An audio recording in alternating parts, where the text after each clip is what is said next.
Welcome, everybody, to Horror Nights. It's your host, Versace Stoner. We got a very special guest in the house. We got an author, someone that actually writes.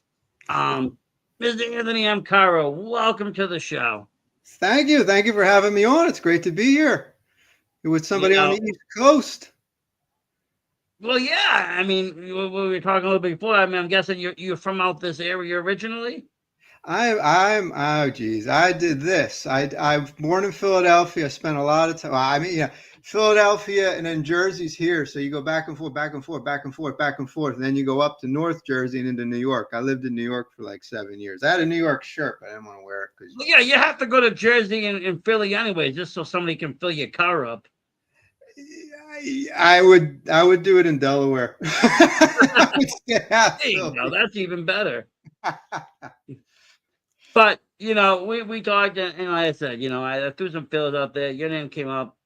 I started to read a little bit of your book. I will be honest, I'm not the best of reading. As I start to read, something in my body relaxes me, and I start to just shut down.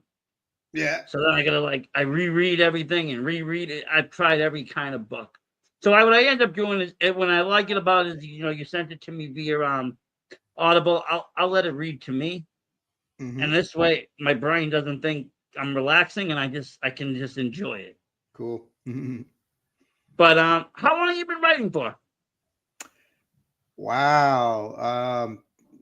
I remember the first fiction story I wrote was in the fourth grade. I got about 3 paragraphs, and the teacher grabbed it and tore it up. So, but I think when I started writing, it probably would have been about age 18, and because I'm probably a lot older than people think because I exercise. So what happened was way back in the day, like in the 80s, before the internet, before oh man, it was like 2 weeks after they made the printing press. You know what I'm saying? They had like everything was Xerox, and you Yeah, would I was get born in '83. I know what you're talking about. It was different times, but yes, you had a yeah, typewriter. You could Xerox stuff. You make some copies, but yeah. it So wasn't like people would send out newsletters, and you had newsletters like I remember a lot of horror, a lot of wrestling newsletters, like 8 billion wrestling newsletters, and tons of horror and tons of just grindhouse, drive-in exploitation newsletters. They're fanzines, and then you had ones on kung fu. You had ones on spaghetti cinema, which was like spaghetti westerns, and yeah. just any music. And of course, music. You had I think music probably had the most fanzines, and every month you would get this stuff. And during COVID, I was up in the attic in Jersey. I was pulling stuff out of boxes and all that, and I found all the stacks. I mean, hundreds of newsletters, and there was stuff I had written for some of these fanzines. So these are like, they had like 100 readers or whatever. Yeah, So yeah, yeah. that's kind of where I started. I've done a few I've done some occult art submissions to like older magazines where they've like published it out, put a picture in there. I've done some Yeah, short story stuff similar. I think nowadays just everything is just. I mean, it goes to your email. It's a PDF, but it's not a physical, actual letter like we used to yeah. get. It And I moved. think the It difference moved so fast. having See, that in your hand now. in the old days, you would get well, I mean, you could order them dollar 50, $2, whatever. And then you wait in the mail, and then boom, one day they all come in the mail. It's not the same, as going on the internet where you have millions and millions and millions and millions, you know. So when you got that stuff, I think it kind of drilled into your brain more, because you read it, you reread it. You had to have a lot of passion, man, to put out a newsletter. I never put one out. I just contributed. But oh man, there's actually a book called Xerox Ferox, which covers a lot of those glory days. And what's kind of funny is today with Amazon and drafted digital and all that, now you can put your own stuff out, but you don't have to go through the enormous expense of printing. You can do print on demand, and Yeah, that is no, now. you can. I've had some decent luck and success writing, in publishing through Lulu Press. Mhm. Um, and I've done some other stuff. You talked about a newsletter. A couple of years ago, I got a bright idea because I'm a big um physical media fan, magazines and Yeah, all this stuff. So I decided to yeah, take my podcast and I made a wrestling magazine out of it, and I put out a magazine. Talk about a lot of awesome. work. It Yeah. took, I'd bang it out in a couple of days. Like Yeah. 3 days later, I'm just finishing the editing. I'm like, wow, this was some work. Yeah, man. You want if you wanted to get some weird looks back in the day, man, you go to the bookstore, you go to the 7-Elevens, and you get the Pro Wrestling Illustrated, the Wrestler, Fangoria, Gore Zone. You buy that stuff, and you stand in line, and people just look at you like you're a Oh, freak. Which I still do that stuff today at Barnes and Nobles, except now they're like 19.95 a magazine, 14.95 a magazine.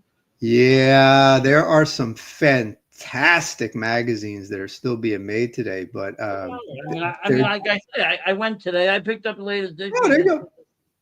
but I mean, compared to back in the day, this was 1979. Wow, I mean, wow. they were like 4.99 back in the day. Yeah, there. Fangoria was well. The very early issues of Fangoria when Bob Martin was the editor, because Starlog was publishing Starlog Press, and it was really out there, man. I mean, it was cool. It was funny. They also covered wrestling. They did all this other stuff, but then it kind of turned into more of a promotional magazine. It was kind of hardcore fans like haha humor, cover Lucio Fulci, cover Evil Dead, all this. Then around like 80, as the 80s came on, they had to cover more mainstream stuff and it became more glossy because you had to sell copies of the magazine or you're going to go broke. So that was different. But I was a Fangoria guy until I switched to the underground stuff around the 87. The underground stuff's good too. There's a whole Yeah. bunch of like dark side, a whole bunch of magazines out there now. They're just Yeah. like I said, you got to find them. The only place I've been lucky enough is either directly from the place or like I said, like Barnes and Nobles has a great selection. But I Yeah. am such a physical media person. I still buy, Blu-rays, DVDs. I Oh still yeah. buy all that stuff because at the end of the day, I like to have it in my hand. Yeah, me too. Yeah. What I like about the physical stuff is you get the commentaries, you get the special features and all that. You get the Yeah. the books. Like I got the volume 2 of the Paul Naschy collection, which is really cool. And what else did I get? They got Prophecy. Prophecy's coming out. I got to order that. I saw that in the theater, 1979, May of 1979. Yeah.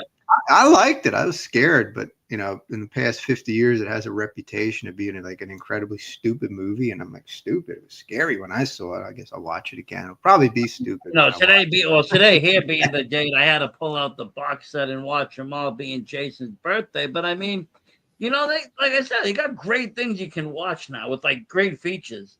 I can't Oh even yeah. probably get through one of the movies with all the features in one day because it's just loaded. It's not, back in the day, the VHS tape had a couple of trailers in the beginning and then the movie and the credits, and that was it.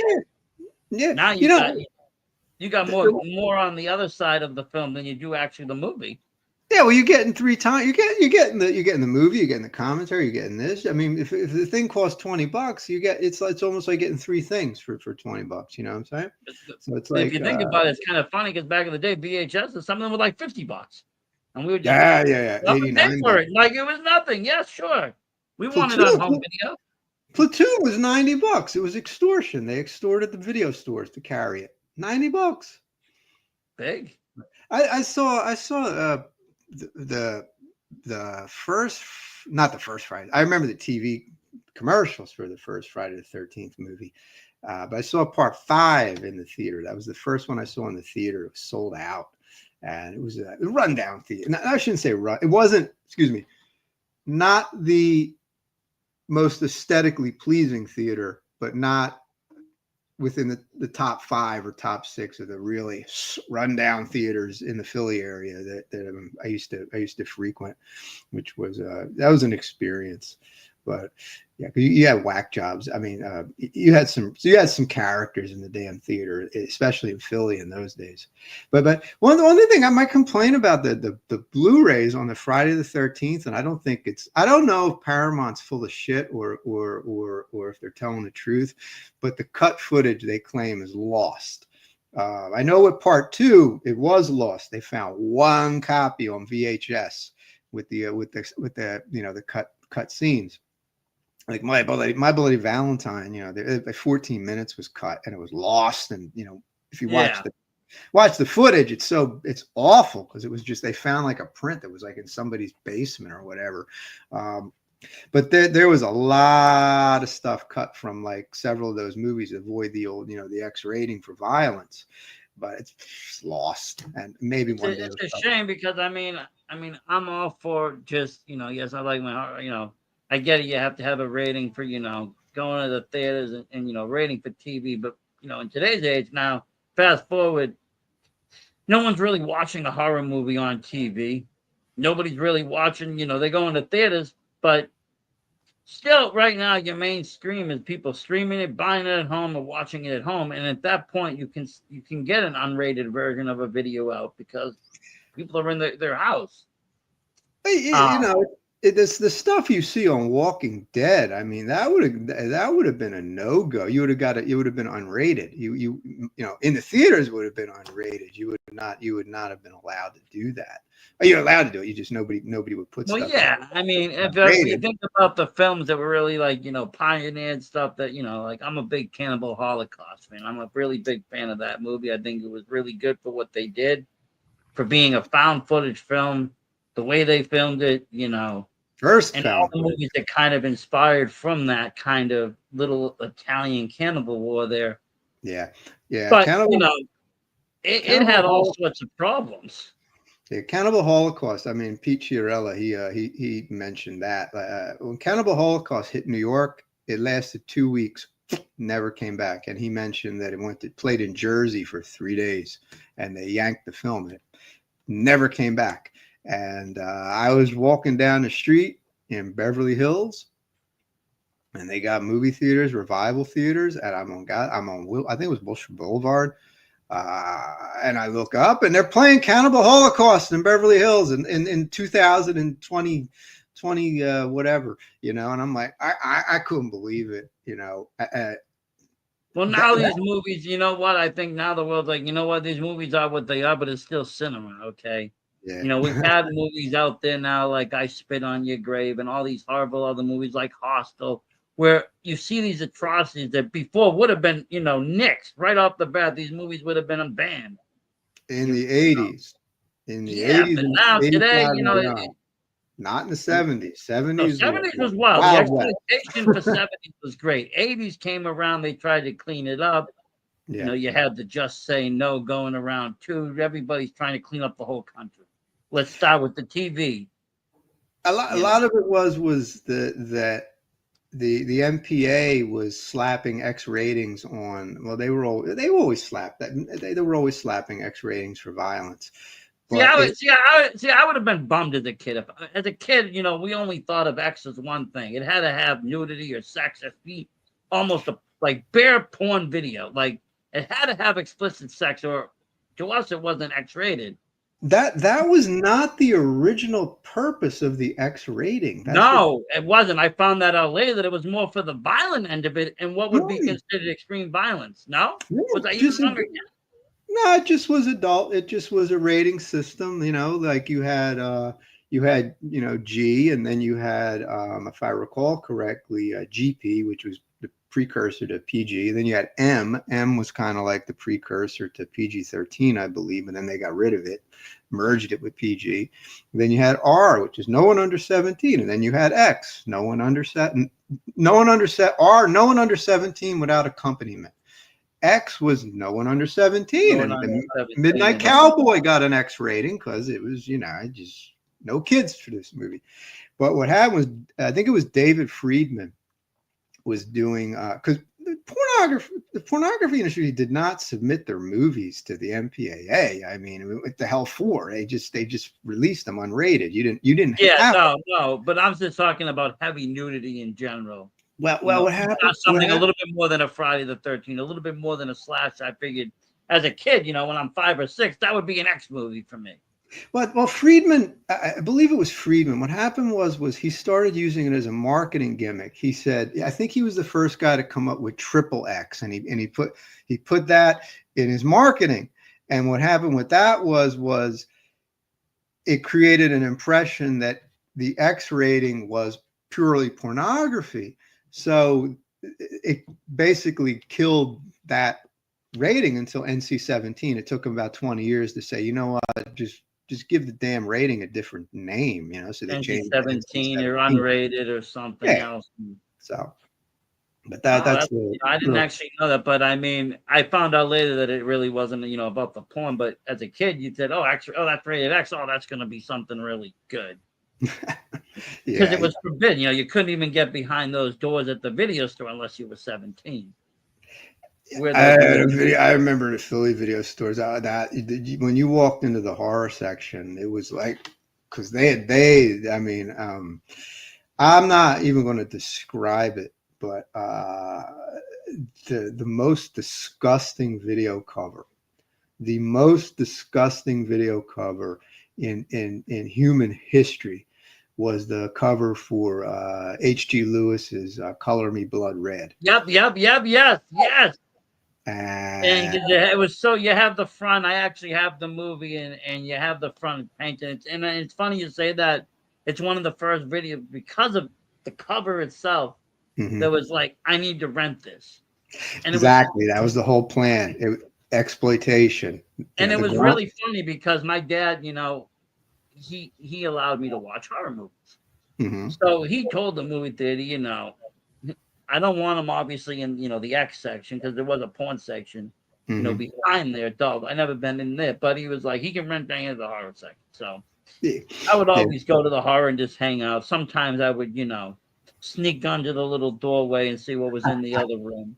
But But for the most part, I stayed to the horror section. But I remember that one specific because the girl was half naked on the front, but then she was half blooded, and I'm just like, yo, I'm getting this video. And then I the, remember bringing it to the front. They're like, I had two films with me that night. I had that and the movie Female Trouble, the yeah. John Waters film.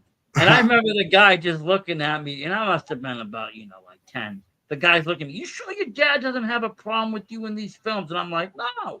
He said, he doesn't for anything but whatever's in that room. Oh God! I was like, I would be 11 years old. I would rent Zombie. Nobody cared. It was like I said, it was Wild West back in those days. But the one day I walked in, and I mean, Color Me Blood Red was just uh, an abomination of a cover. And one day I walked in. This movie was on the rack for like a year, and one day I walked in and it was duct taped. So it's apparently the complaints got so much that the video store just put duct tape on the damn cover to cover it up. But what was funny about Zombie, they had this really advanced system. So they would give you a card, and your card had a number on it, 0001 to whatever, and that was your number, your membership number. And when you rented a movie, they used it. What they would do is they take the box, they turn it sideways, they put masking tape on it, and they write, 001 rented it. Okay. He brought it back, cross it off. Okay. 55563 rented it. Okay. Okay. And they would cross it off. And Zombie's masking tape was this thick, because it was so many people rented it that they were crossing on, putting masking tape on it. Was like that. And that's a goddamn movie that's still making money. I think they're coming out with another special edition on that. But yeah. And I remember that poster. at the Mayfair Theater, which was the same theater I saw Friday the 13th, Part 5. And I remember looking at that theater and going, oh my God, that was just, yeah, that was the second. The three posters in those days, and not just posters, but newspaper ads that they would put you in prison today if you did it. But Zombie actually wasn't even that bad. It just was it was a zombie. It was goofy, freaky looking conquistador that. But Mother's Day, Yep. Pieces, and maybe Mark of the Devil. I mean, those were nuts. And that they put them in the Philadelphia Daily News, the New York Daily News. They just put them out there, man. And then it was like around 1985-ish, that's when they said, God, tone it down, the 70s was the Wild West, and you had that exploitation era horror films where everybody pushed the edge. Yeah. Let's just put these things out. We know they're not that good. We know they're really bad for, whatever it is, but people are eating this shit up. They're loving it. Plus, a lot of those theaters, I mean, they were flop houses because, it's just, if you went in there, you had all kinds of flotsam and jetsam in places, man. I mean, people, sleeping a bender off in the theater or just, Well, theaters used to actually be a place that you could hang out. It wasn't like, this $150 adventure. Yeah, you You get into go a fight stand with the your whole kid, spouse. it's like going to Disney World. Yeah, you get into a fight with your spouse, or you don't like your spouse. You go and you sit in the theater every night because they had triple bills and double bills, and you hang there, man. Couldn't afford to do that today. That's the other thing. The theater price rose, and now people are just like, well, if I can watch it home, watch it home. The De- I, Um, the Devon movie theater was 99 cents and complete shithole. And uh, they eventually raised it to $1 because after years and years and years of friggin' people throwing pennies at the damn screen, they realized, maybe we should raise it. And then I guess, they needed the money and they raised it to $1.25, which was now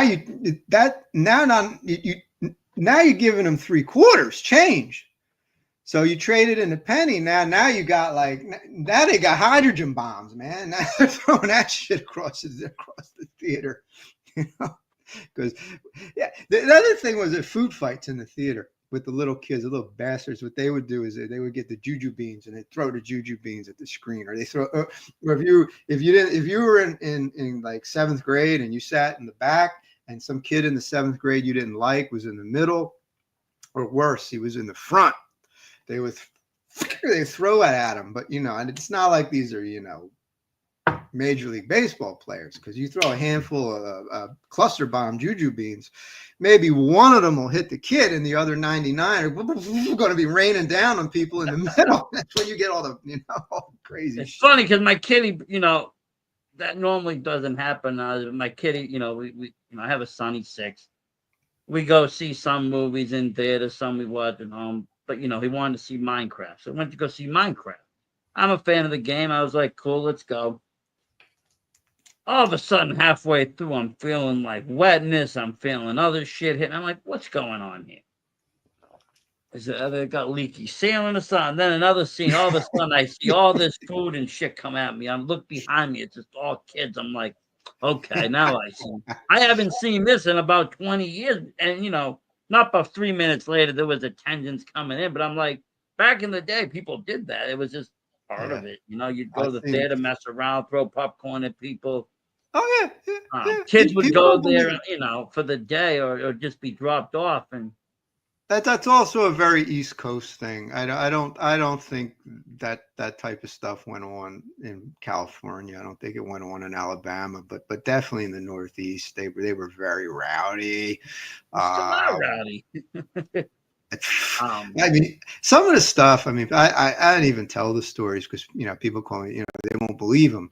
But I remember pulling my car up into the parking lot and open my car. I walk out and you look down. There's all 9mm casings on the goddamn ground. It's like okay.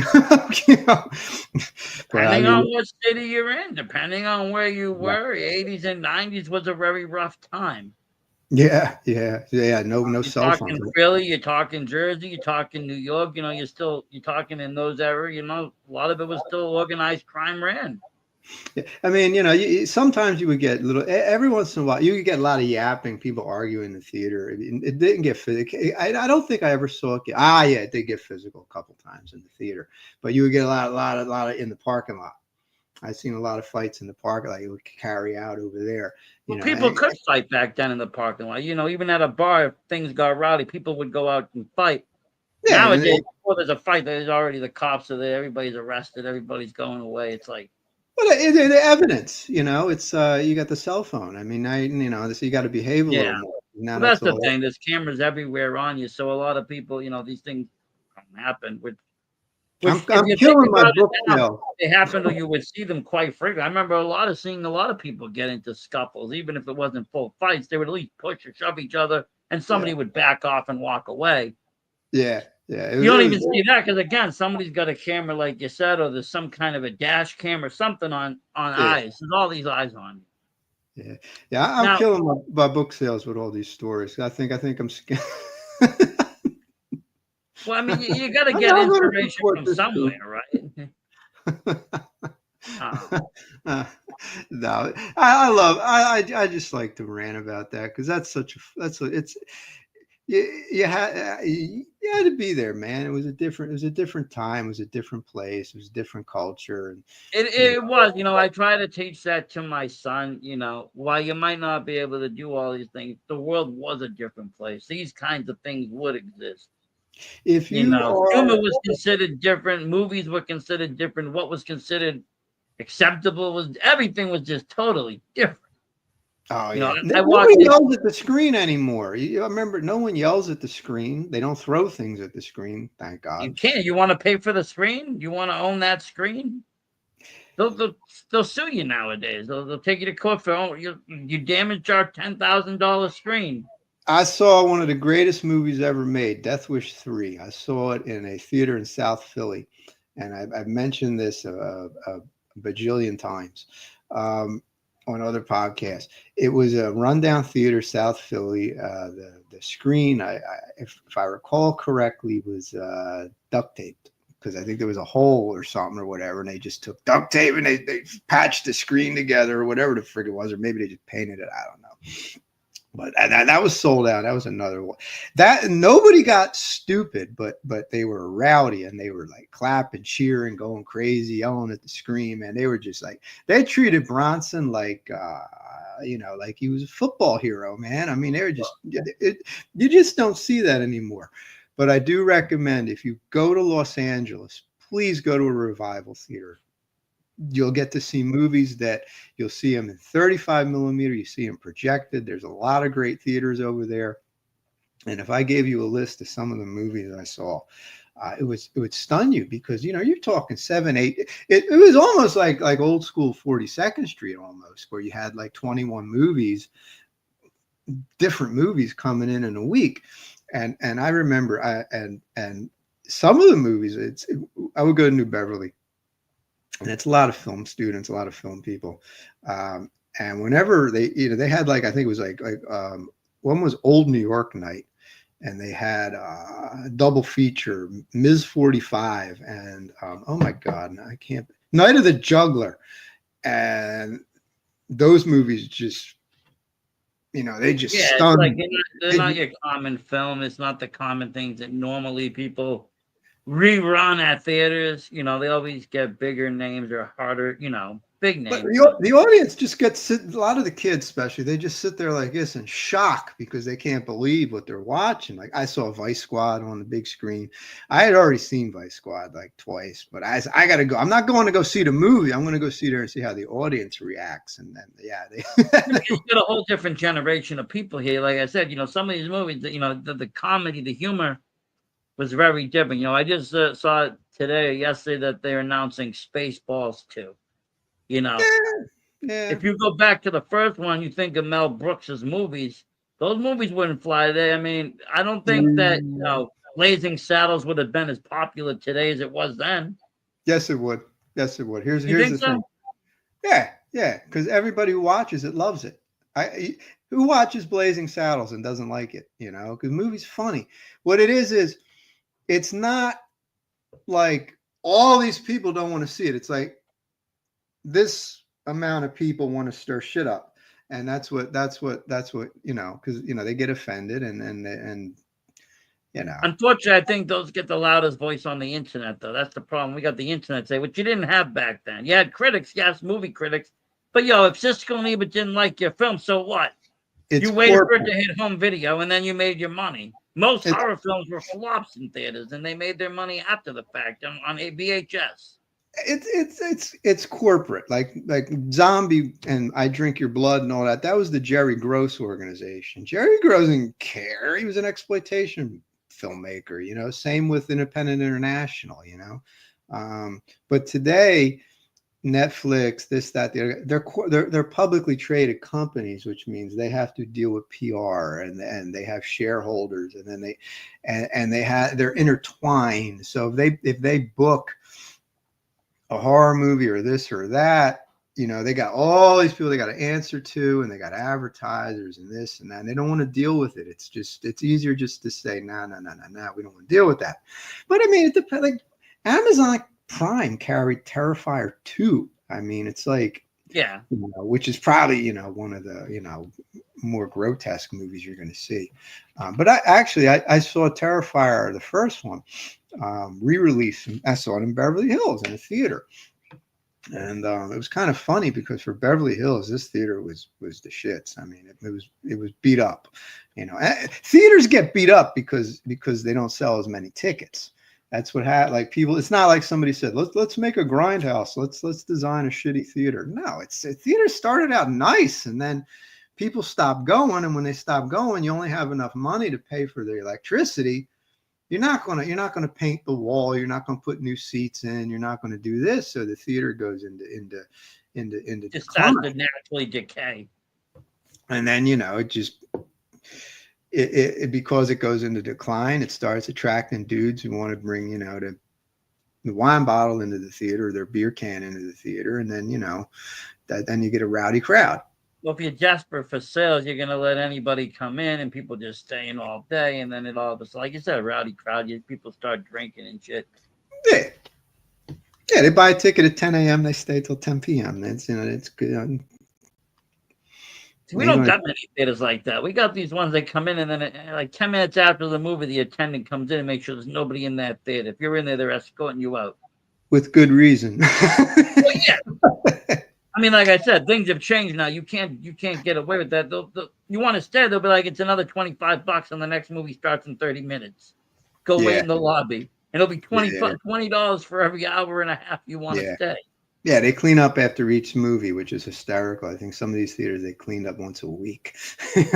Well, I mean, think about it. I mean, it was different times. People weren't even concerned about germs and any of that. I don't think people had even on their minds. People were out to have a good time. No, they were concerned about, watching a movie, having fun, to keeping to themselves, and then hitting the bar afterwards, or hitting our shtick was we go to movies and then we go hit the roast beef place. We have, I have my chicken cheese steak, and because I was trying to stay away from red meat, and that got me a lot of really dirty stares from people, because it's like I violated the cheesesteak law.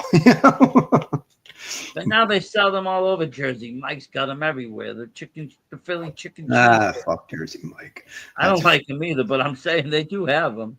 That's phony baloney. It's got nothing to do with New Jersey, man. Jersey food, New York food is totally different. You can't replicate it. It's same with Boston. You can't replicate Boston, but every region has its own food. You really can't replicate it unless a person comes from that region, moves to there, and gets their food imported or whatever. It's never going to be the same as the originals. Yeah. I mean, it had that style. It had that culture. Dude, it's like New York. New York went corporate. You go to 42nd Street today, it's Disney. You're going to an adjunct of Disney World. Little Italy is like about this big now. It used to be a good size. Now it's about this big. I got knocked out into Little Italy. It's fun. I don't even remember. All I remember was I was standing there and everything spun around, and then I'm sitting on the ground and I'm looking. I'm like, what happened? And they're like, dude tried to rob somebody. He went to punch him, and the dude ducked and he hit you in the back of the head. And I'm like, where are they? I said, they're gone. It's just massive crowd of people, man. But yeah, man, I got 100,000 stories, man. I should write them and publish them. And is that how it all started? You just took stories and started kind of just turning them into pieces of work? No. What had happened was I was working in Hollywood. I don't want to get into it. But I quit because of I don't want to get into it. And I was unemployed, and I was looking on the internet for jobs. I typed in writing, and there was this early internet, and they had forums. Forum boosting, because you start up a message board and nobody posts, so they would pay people to post. I would get 15 cents a post, and which sounds like nothing, but for first week I made $35, and then before I knew it, I was making $80 a week. $80 a week is $4,000 a year. I'm like, this adds up. So I started looking, and I started doing, and remember, this is when the internet started, internet 2.0, 3.0. And you were dialing up through AOL, getting through it, going on. Yeah. Not every DSL was new, Yeah. And people needed content. They needed content for their websites.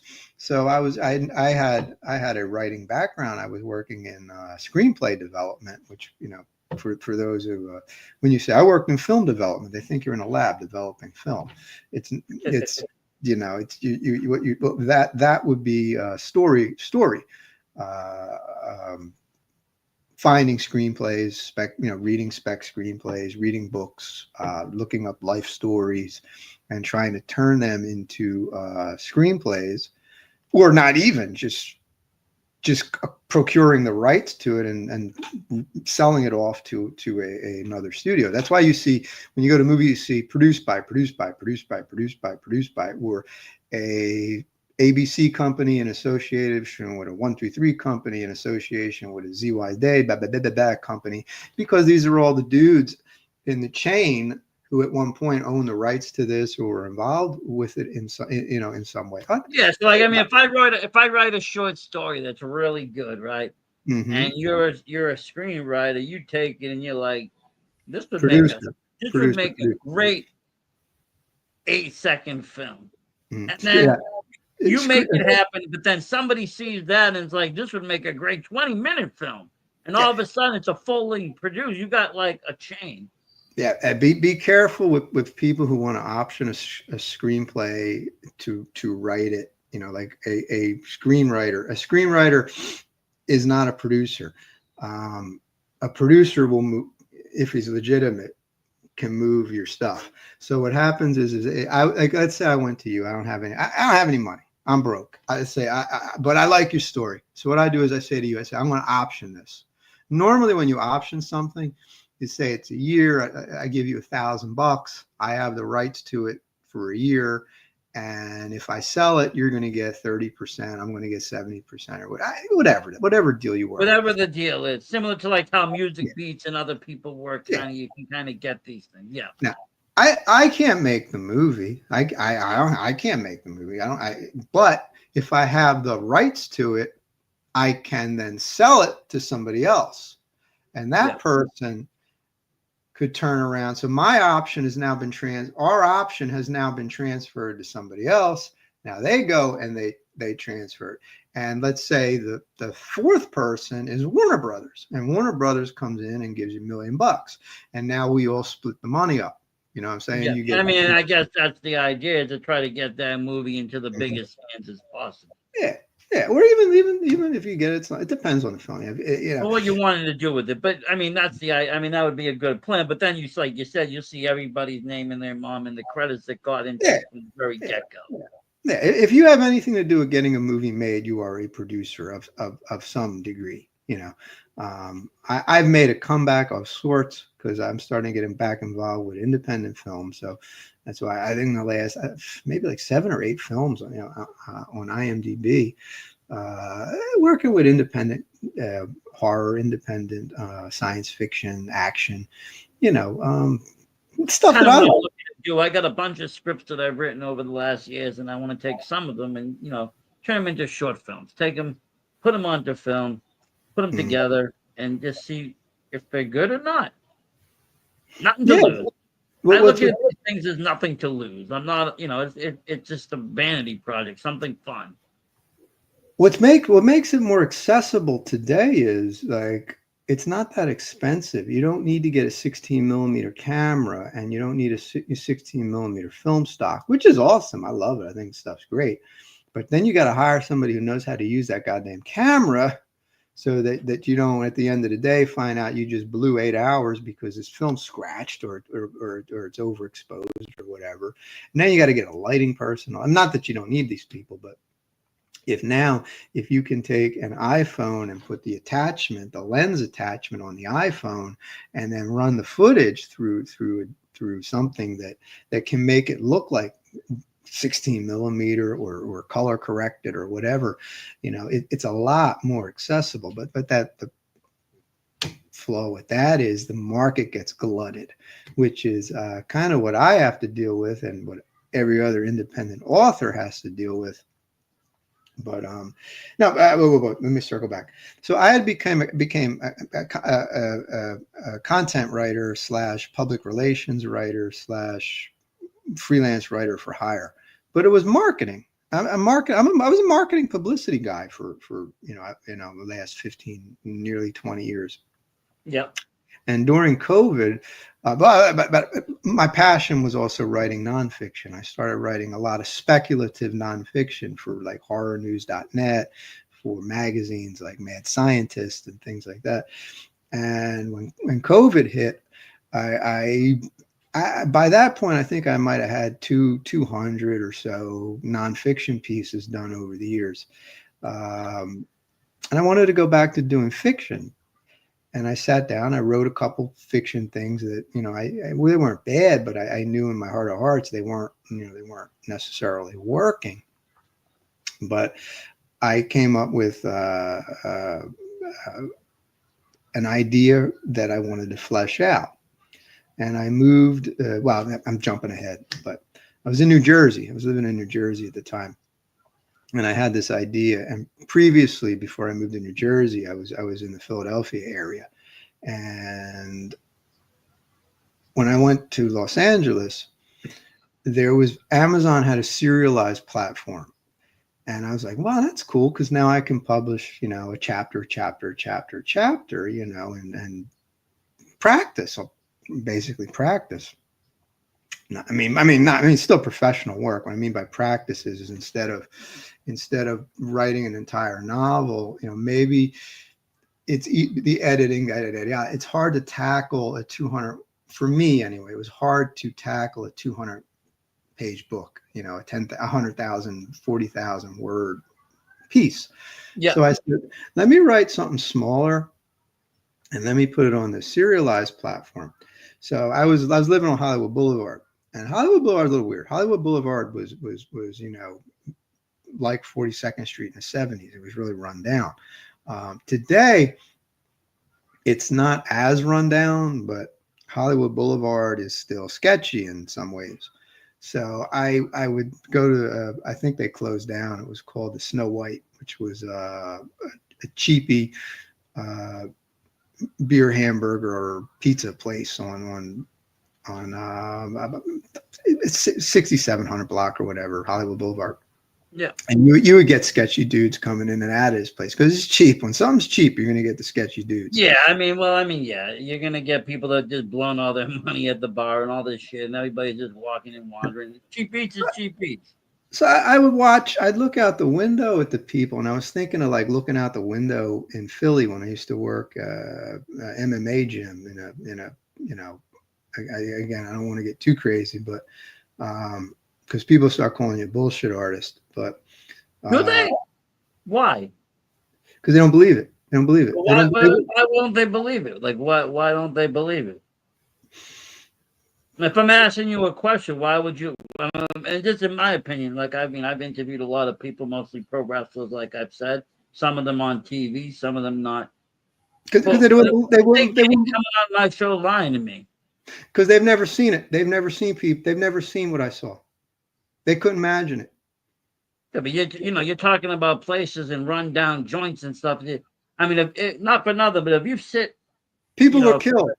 People were killed. You sit in a rundown bar in in 89 to 93 or something. You sat there for 8 hours. You would see the most wildest shit that you probably could never even imagine.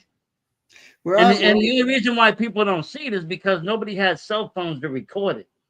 It's like if I went out there and I said, yeah, I was here, and over there, somebody, this person got killed over there. That person got killed over there. That person over there was burned alive. Yada, yada, yada.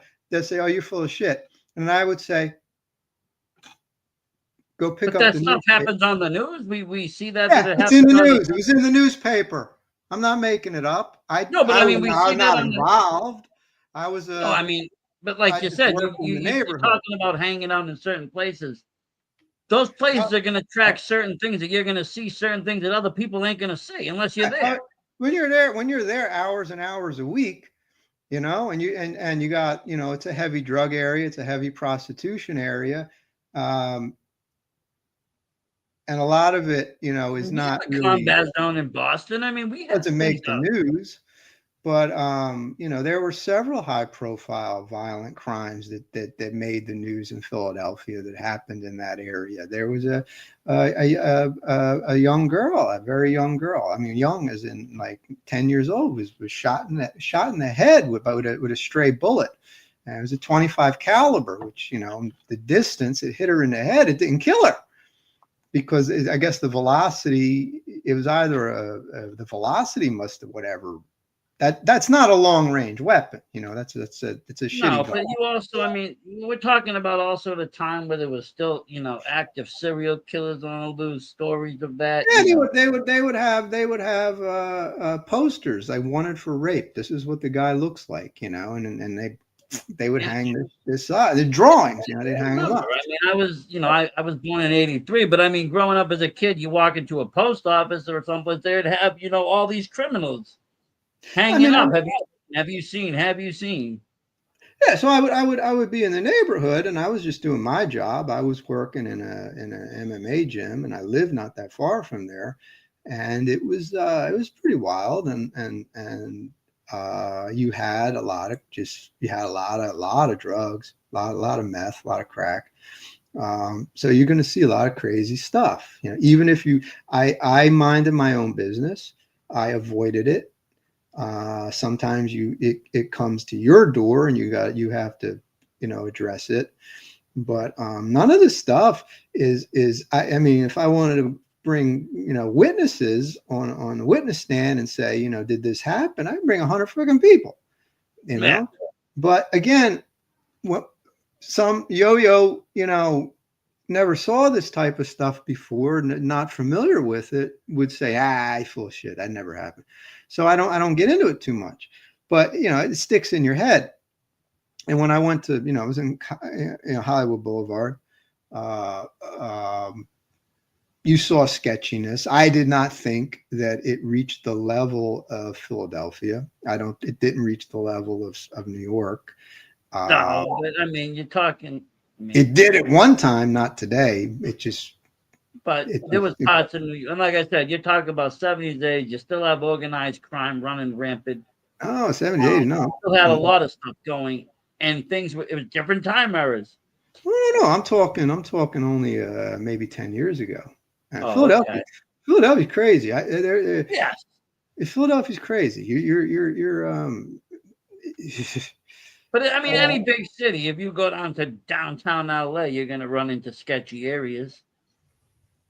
yeah, but yeah, the downtown LA can be sketchy, but Philly There's is something about the East Coast. I think we're all fucking crazy. more aggressive Yeah, and we very. are.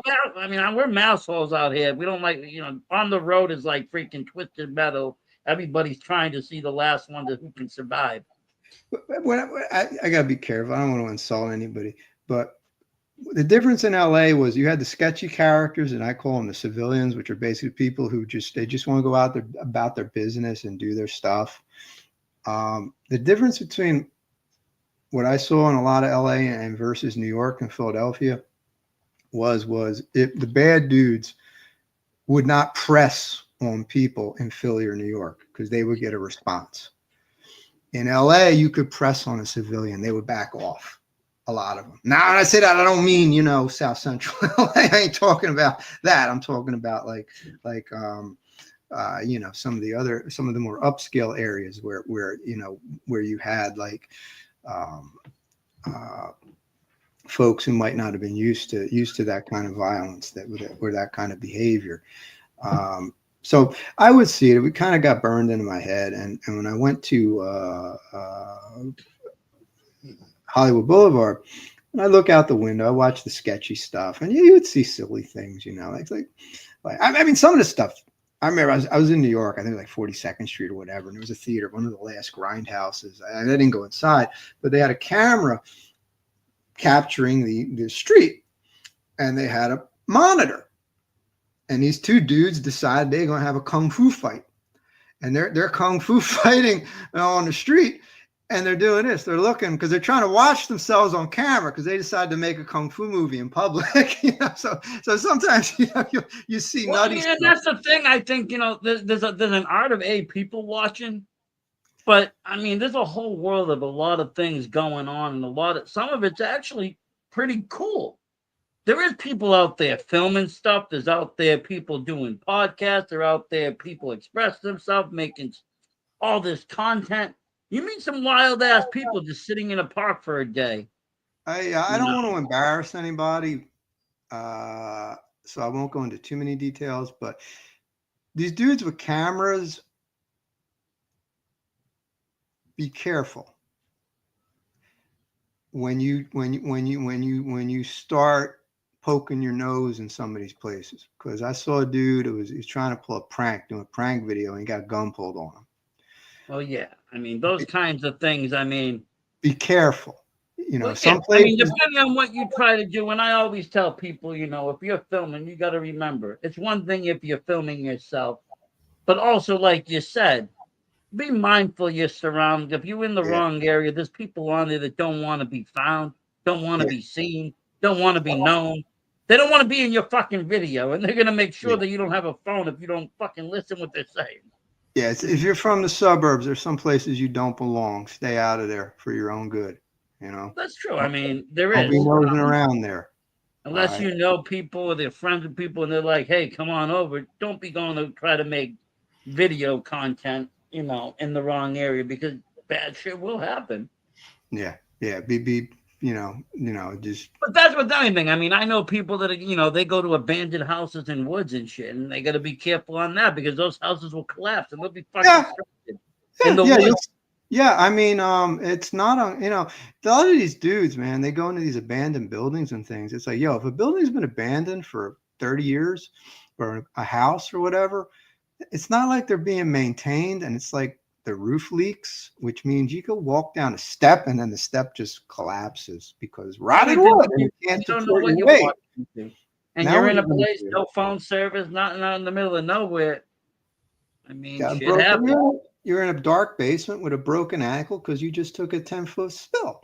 Hey, I've Uh, watched enough horror movies. Forget all that bullshit. I ain't trying to go missing or be the next freaking you know, YouTuber gone missing, going into some weird ass cave. I yeah, don't want to be that guy. those no trespassing signs are not there because people want to be mean. They're there to protect you because it's not a safe area to be wandering around in some of these Except places. Antarctica, I think. I think that's the exception. I think you can really go to Antarctica. I think Antarctica is safe. They just don't want you there. There's a book I have, and I can't remember the name of it. It's about life. Someone who lived in the Antarctica wrote about it. It's really cool. I think it's called A Big Dark Place or something like that. But it's really Feral House. They put out a lot of crazy books.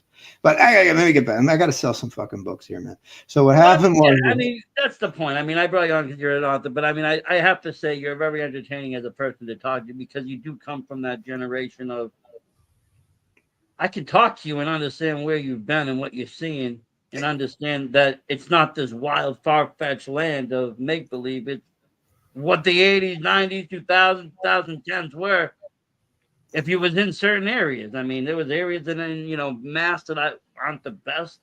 There's areas that I, ended up with friends that weren't the best. Like you said, I didn't get into the drug scene.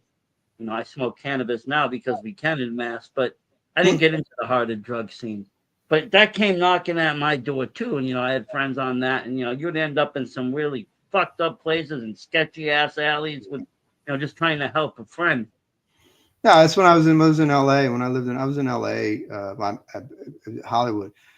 It's all just all day. That's all you see all day. Oh You yeah, see, I remember walking down the street and I saw so many goddamn syringes on that floor. I said to myself that it was an accident. I mean, as an accident, I mean, there was probably a syringe delivery truck crashed into another syringe delivery truck and all the syringes went everywhere. I said, there's no way that human beings could do this much heroin, but obviously they do. So I'm in the Snow White. It was a fun. I love that bar. It was a nice bar, nice people, a lot of fun, a lot of characters in there. And if you ever been to Hollywood Boulevard, you got the dudes dressed up as superheroes, Snow White, this that, and take pictures and tip them. Tip them. They expect a tip. Don't take a fucking picture and leave, man. I mean, give the dude some money. And they would come in, they would eat, they have a sandwich because it's cheap, and you'd be sitting at the, sitting there eating eating your soup, and Spider-Man's next to you, and whatever. And it's like in the comic books, he would pull the mask up when he would eat, you know? Yeah. So I would look out the window, I'd watch, and I said, you know what? I want to write a crime story, but it's too morbid to deal with it realistically. I didn't want to deal with it realistically. So I said to myself, you know what? I'm going to write this as a cyberpunk story, and I'm going to set it in the future. My only problem is at my age, there's no way I can write about modern technology. I mean, I barely know how to use an iPhone. You got to go back to 80s future, the retro wave, man. I was watching Soylent Green, and Soylent Green cracks me up because Soylent Green is basically the future, but it's 1973. Same thing with 2001: Space Odyssey. That's 1968. Because it's for anything like your vision, maybe not so much today because technology is so advanced that your vision. We're never where we were in Back to the Future 2. Put it that way. They were far more advanced in that video than we were. We didn't even get the self-tying shoes. Yeah. Well, it's like you're watching a movie, and it's like that. They're in outer space, and the Galactic Empire is fighting, and they're using Tandy Radio Shack computers. You know what I'm saying, on their spaceship. I'll tell you a funny story because I tend to write a lot. When I write, I tend to like to write in the past. And I was writing a story the other day, and I was like 20 years ago, da da da da da. And then I thought, I'm like, wait a minute, that ain't gonna even work. 20 years ago was 2000. I mean, 40 years ago. 20 years ago to me is still 1980. I'm fucking like lost 20 years of my life. Hey, I go on Facebook, and they're like, "Do you remember this?" I'm like, I still have that. Never mind, remember it. I'm like, yeah, wasn't that yesterday? Like, no, it's 35 years ago. I'm like, that's not old. 1995 is not old. Redo the math, man. It's 5 years ago. That's all it was. That's my attitude. It is. It's funny though, the way you think your head. But yeah, the vision of the future was, you think about it now and what it could be, but when you were in this, a kid or 20 or 30 years ago, it was a different future. You thought of something different. The vision of the 80s future in those movies, like you said, 2001 Odyssey, and other, even Star Trek, for instance, what their future looked like, totally different than what it could be. Yeah, I mean, they're looking on basically a rear projection screen. Today it would be like a holographic image and all that and blah, blah, blah, because, technology changes. But when I was writing, I wanted to write this crime story. And I said that, I can't create a future that is super duper tech. I'm not. And also when I say sci-fi, my sci-fi is cyberpunk. It's not, it's not like the Expanse or any of that stuff. It's not Battlestar Galactica or whatnot. It's more of a raw or even my horror is crime. They're basically crime stories, but cross genre. And I was writing more of a character study about a profiler involved with an extortion racket, and I wanted the irony of setting it in the future. But I use retro future. For those who don't know, retro future is basically it's science fiction with a lot of elements from the past. In like other words, steampunk. It's the future, but it looks like the past. Well, yeah, it's like you're setting this. It's like you're writing a book, and the book's set in the year 2023, or excuse me, I meant 30. We'll say 33. 2223. I say if it's set in 2023, it means it's set in the past. It's not the future. Right? Yeah. So I gotta think sometimes, but and it's set 200 years in the future, and the dude's on a rotary phone. You know what I'm saying? That's Soylent Green. So I said to myself, and they say, ha ha ha, blah blah blah. I say, yo, you got what you got because people let you have it. If somebody said to you, no more iPhones, internet, no. We're going back to internet 2.0. You know what I'm saying?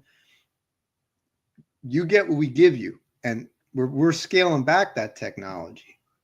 So I kind of had it half and half, because at the same Yep. time, you can't have society collapse. So you have to use your AI, you have to use your advanced technology, but But it can be dumbed down. You're not getting fast internet anymore. You're getting back to dial up. You're gonna go back slow. I'm up here, you're down here. When you're down here, you get this. I got this. So your technology is restricted. So I started thinking of that.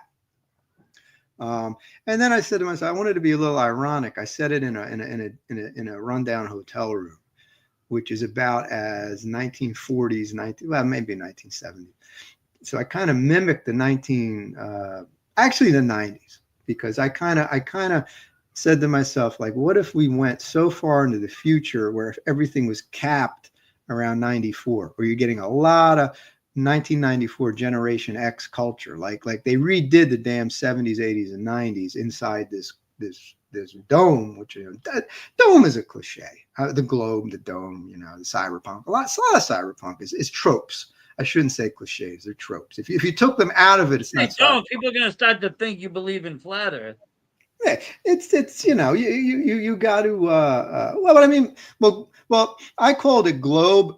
It's a dome. You're in a dome city. I just didn't want to use the word dome, because there's 800 other books with the word With dome domes, in it. yeah. So I No, I guess. So, switched it wherever to these globe. people live in the enclosure, we'll call it enclosure then. There you go, enclosure. Yeah. So Um, I it wrote had this. a history that would kind of repeat itself. And I mean, and it's that far fetched from what we see today. I mean, I can go to a bookstore like Barnes and Nobles, like I said, I can buy magazines and I can buy, you know, records. They got a lot of records. Records are Yeah, back. People buy records now. I see yeah, records being sold at Target. yeah. It's You like a know, for Clockwork Orange. A Clockwork Orange is supposed to be, that's set in the future, but he's buying LPs. Well, they made a comeback. Yeah, You and I know? mean, and that's kind of the whole thing. I think there's always a love of retro. So even having that, it plays on the nostalgia factor for people. People love the '90s. People love the '80s. People love the old times. Yeah. So I kind of wanted to capture Generation X, and I wanted to capture retro sci-fi, but I liked experimental. I liked there was a book, an author, really awesome crackpot sci-fi writing. Like, if you like kooky sci-fi, Rudy Rucker is awesome, and Neil Stephenson's Star Crash. They're really really really cool. They don't take themselves too seriously, but man, they put out some really deep stuff. And I decided to go. Although my stuff, I think the story I wrote, not very. It was called Cal. Excuse me. Why is Cal drawing stick figures at 3 a.m. in the 22nd century? And this was my little novelette, and I wrote it like more of a new. I allowed a lot of 1970s, 1980s, 90s new wave sci-fi into it. Um, Experimental sci-fi, and that's where you kind of sacrifice narrative for style. You're more aesthetic than narrative. In Well, yeah, revising I it. mean, like if you see, like I mean, for instance, I'll just do it for the fun of it. But this is my horror podcast when I talk horror. But when I do my wrestling, it looks Mhm. like that. I do a whole retro wave kind of scene or something like this. And it, that's kind of my whole vibe is that. And I can see like, that has its own setting of, fast cars, palm trees, this kind of futuristic Florida, the whole kind of thing to it. And that's what I think of, I still think of as the future. If I was to have to write a future story, I would write it in that kind of a realm. Yeah, yeah. I mean, like I don't use lasers, and I certainly don't use uh, fantasy weapons, and I don't use modern weapons in these stories. I go with the 38 special, Derringers, because I remember in the movie Magnum Force, where Clint Eastwood's got his 6-shot 44 versus some dude with an AK, that is so goddamn boring, and you can't build drama with it. It's just Yeah, and chaos. it's not. I mean, I would say that it would. I mean, okay, I could see cinematically maybe. Okay, that might be a little bit more exciting, depending if it's like Scarface. But otherwise, writing and even so forth. Somebody with a clear shot and getting good shots in, you can draw that drama. You know, he drew the gun, he cocked the hammer, he went back slow. Another guy, you can really build up the anticipation of what's going to happen and get that Yeah. reader engaged in that whole fight scene. They say, why do they use samurai swords? Why, in the future? I said, because you can build drama with it. If you're limited in what you can do, and that kind of forces you to make it more Also, logical. again, what would say that with if they've taken away other powers, why would they leave weapon capabilities? They would scale those down too. Yeah, like it becomes like a bad superhero movie where it's just a lot of just action mess, or even a bad old school kung fu movie. So when I wrote this story, I was happy with it, but as a standalone story, I forgot to mention it. A book that not a book, it was a collection called Semiotext Science Fiction, which was really crackpot, wild, over the top, experimental sci-fi. It came out in the 80s. I think it's still in print. I know it's not still in print. I bought an old copy because I lost my original, and it was fantastic. I loved it. Anybody who reads it, who's into that, will love it. But crossing over to somebody not familiar with new wave sci-fi, it just comes off like this. It's just too wacky. So I said, you know what, this does not belong as a standalone story. This belongs in a collection. So I wrote a sequel to it that was called I Go With You, which was about a burned out assassin connected to the criminals in the criminal syndicate in the Cal story, but a little bit more less experimental, more psychological, although it's satirical in a lot of ways because the characters, burned out, PTSD. It's an assassin, and he's overwhelmed with guilt, but he doesn't say, "Oh, I'm overwhelmed with guilt." It's just the way he behaves. He's just in denial. So all his guilt and all his repression and all his other, Not in other ways, it seemed to it's be just the way he possible. behaves. He's not Hamlet. He's not going to go out there and explain how he feels. He doesn't even know it. He just behaves in a weird way, and he kind of gets caught in a setup and. Um, a failed assassination, a failed frame up. And that was supposed to be a short story, and it ended up being a novella at about 125 pages. So I said to myself, I can put these two out in a book, but they're kind of short. We're only at about 150 For pages. people that don't know, what makes something the difference between a short story and a novella? Length, short story. I mean, there's no hard and fast rule, but a short story, you're probably talking under 30 pages. A novelette would be maybe 30 to 60 pages, 65. Yep. A novella would bring you up to about 100, 125 pages. A novel, 150 and beyond. Yeah. Yeah. I don't know if there's a word for it. We used to joke call it magnum opus, which would be something like 400, 500 pages or more. You know, but your story, you the length of what you can't sit out and say I want to write this and it has to be 300 pages. If your story is not going to carry 300 No, pages, if it's got too much fat and you can trim it to a nice 100 page and it's nice, then keep it at 100 page. It doesn't really matter as long as the story's being told and it's delivered in the right way and it has enough. You don't want it to you don't want it to run long just to have it run long and say, hey, I wrote a 200 page book. But 50 of the pages are just fluff and the bullshit. write It's the like I'd rather story. say I wrote a 120 page lean book or a lean novel, whatever you want to call it, novelette or whatever. But it just flows like a motherfucker. Yeah, you write it, and just if it turns out to be a short story, submit it to short story people. If it turns out to be a novel, it's a novel. If it's a novella, maybe either put it out by itself or write another novella, release it as a collection. So I thought it was a little bit still short. So I said I needed a third story. Um, and I started saying, I kind of need to flesh this world out.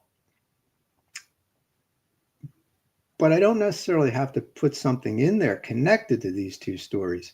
So I said, what can I do? I said, I'm going to do something in the middle that is connected, but not directly connected to these other two stories. And I was saying, what do I want to do? And probably one of the more insane ideas that popped into my head, we're going back to the VHS days, was a movie called Trap 'em and Kill 'em with Laura Gemser as Emmanuel. And there was a couple of Emmanuel movies I saw, and these were exploitive stories about, Emmanuel is Laura Gemser played a photographer involved in all these exploitative adventures. These are Italian movies. Joe D'Amato made them. And I'm saying to myself, I don't know if I really want, because these are, these are basically adventure stories. They're, sleazy. And I'm thinking, but I kept thinking Italian. Why am I thinking Italian? Then I said, giallo. I'm going to do a cyberpunk giallo, or have giallo elements in it. Like Deep Red's phenomenal movie. I got to see that. That was in my video store. Two versions. They had the English version and they had the Italian language version in my video store because they had an Italian section. And then I saw that actually on the big screen in a revival. And I'm thinking, some of the movies the giallos that I like What Have They Done to Your Daughters? What Have They Done to Solange? Black Belly of the Tarantula, and Night School, the slasher, which kind of had a giallo influence. And I'm starting to think, I'm thinking like action, I'm thinking suspense, I'm thinking giallo. So I came up with this story about a cybernetic love doll who's on the outs with the syndicate, and there's these murders. They're murdering love dolls. Nobody knows who's doing it, so they kind of give her a shot at, hey, she's in the bottom rung of the ladder, and they say, we can bring you back up the ladder if you help us out. We just want to find, we want you to feed us some info about, whatever you can, because we got to stop these killings because it's bad for business. And that became a character that I really loved. I really had a lot of fun writing that story. It's a little grim, but there's a lot of humor in it. So that was kind of like a giallo horror cyberpunk mashup that I put in the middle. And then I said, you know what, I need some bookends. And I said, let me do a short story at the beginning, really short, and a really short, like almost borderline flash fiction. That's the one I skipped. Flash fiction. Flash fiction's like 700 to 1,000 words, and put those in there. Put the two stories that really flesh out this world of the syndicate, and then this middle story that's kind of in the shadow of these syndicate tales. And I said to myself, it's like they're cogs in a wheel. They're just manipulated. They're manipulated by the syndicate. They're manipulated by this, this enclosed world, which, if anybody can't figure it out by now, it's New York, New Jersey, Philadelphia. 200, 300 years in the future, where it's enclosed. It's enclosed, and what happens is obviously it's post-apocalyptic. After you go outside the globe, you're going to die because you can't breathe. Again, sci-fi tropes that you just kind of got to use because that's just part of it. If you don't have it, you got too big of a world. Then you got to write a million stories. Then you're at Tolkien level. You got to write a whole goddamn Lord of the Rings trilogy because they can go anywhere. Because now you got to write Dune because you got to explain everything. You got to write Game of Thrones because you got to explain everything because everything's being created from scratch. So I like that. I like that because in the end of the day, I can see that happening. Or it's realistic. You've seen it before. You've seen it in cinema. You've read about it.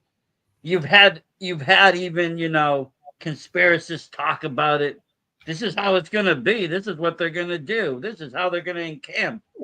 And so you can use all that as a future because it plays off of people's fears, thoughts, everything. Yeah, I just figured that whoever's in charge of this world, and whatever purpose the people inside this globe serve, because there's several globes over the earth, they're basically encapsulated areas, that somebody in charge decided, the best way to keep these people under control is just, let's look back in history and say, let's, you know what, we're gonna recreate the Generation X era. But Yeah. again, it's created by somebody who wasn't there. It ended 200 years ago. So it's their perception of what Generation X era was. And you And get these a, people that are there weren't there's nobody from Generation X that was there. It was like, this is how it was. So everybody is based on this premise of what somebody thinks this is what it's like, and this is like it was. exactly. So they miss things. Things are not exactly what they And it's are. not perfect. It's gonna have, like almost a matrix like effect, where Yeah, things so are like doesn't I, add I, up. I saw that as kind of a subtle irony, comparing it to the retrofiction, because retrofiction, I try to make it make as much sense as I can, but ultimately it doesn't make sense because again, you can't have rotary phones and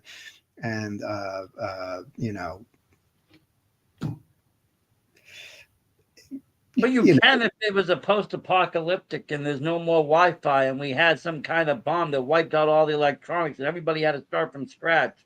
And yeah, well, look it's how there. long it took to get back to the moon. We lost the information. How? Who knows how long it would take them to remake an iPhone? Yeah, it's like we have iPhones, but you can't have it. You can have a flip phone. Just give them flip phones. But how are we going to run things? Well, you can have the iPhone. So that's how you And mash it people up. and people feed off that hierarchy though, because that's a real fear that people have, that there's this elite culture or the people that are in control that do dumb down the rest of the world, and they have the best of the best of the best. Yeah. Everybody else got subpar. And Um, I always felt that the reason that you have crime, the reason you have rundown infrastructure and all that, that I just saw it as a way, it's you can make people happy by giving them all these comforts and make them fat and lazy, um, or you could make them angry, like give them so much, cut them off, but let them see what they could have and keep them angry and keep them insulated. They'll become clannish, they'll become distrustful of other people, and that creates control. And I always felt that resources are going to be limited. When you're in a post-apocalyptic world, you have limited resources, and in this environment, um, you have a lot of surveillance. I play a lot with the surveillance world, but I always used to joke, because if you go into a security shop, you can buy the most advanced security camera, and you can buy a fake camera. And you put a fake camera up and people won't rob that house because they see the camera, but the camera's fake. You know what I'm saying?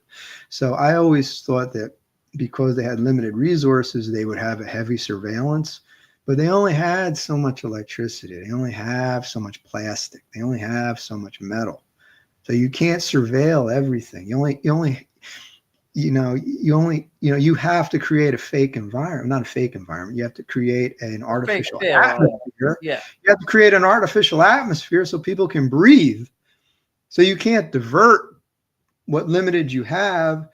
Just keep an eye on everybody. So you kind of have to rely on people to keep an eye on other people with a mix of a pretense of surveillance mixed with You real know, surveillance and one of all that. my favorite movies was the movie that was with it was an M. Shannon film, and the guy, I think it was The Village. They kept everybody dumbed in the village by telling them there was monsters, and they would dress up every night as these monsters and scare the shit out of the villagers, and they just stayed where they were, and it was just like this is how they kept control.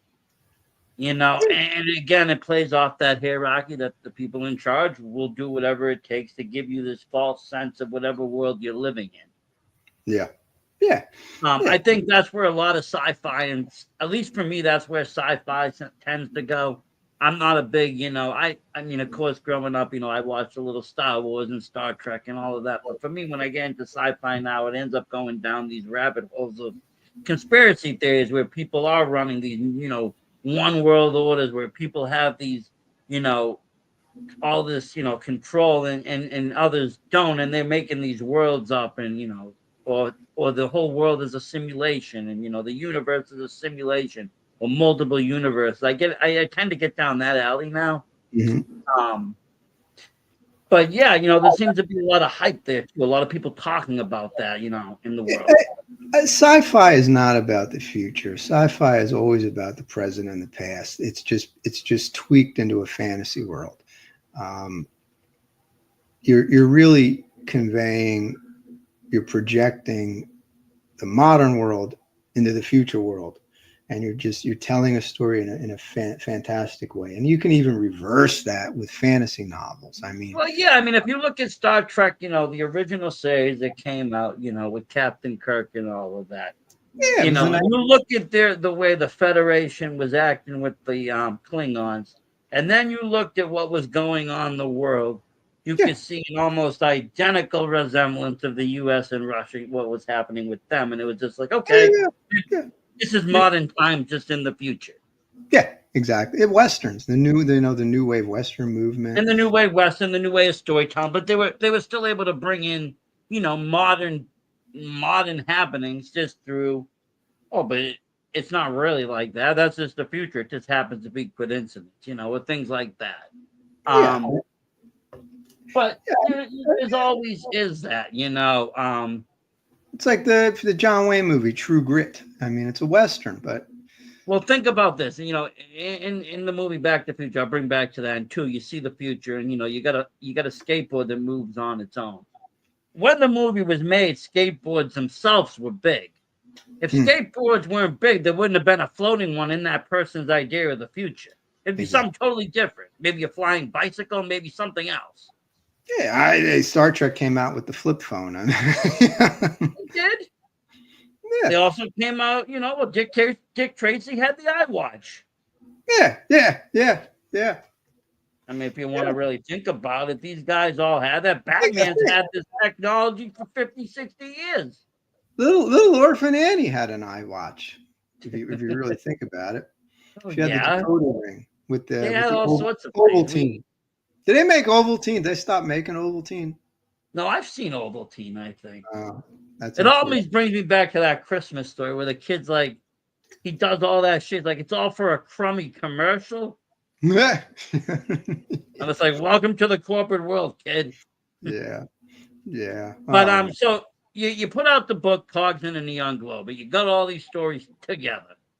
Yeah, yeah. Cogs in the Neon Globe is it's selling fairly well for an And indie it book. stuck. It stuck a little. It took off. For an indie book, we got to be honest about that. I don't want people to think I'm selling a No, million I'm copies. not coming in, but I mean, any success. I mean, I always tell anybody, if you can sell your creativity, you're a success, because there's people out there that can't sell their creativity at all. Yeah, yeah. That's a very important point. A writer is not a publisher. And a publisher is not just somebody who hits print and or sends off something to the print shop. Publishing is marketing. Writing and editing is one discipline, and no matter how great the book is, it has to be marketed. And I did a nonfiction book on Universal monsters.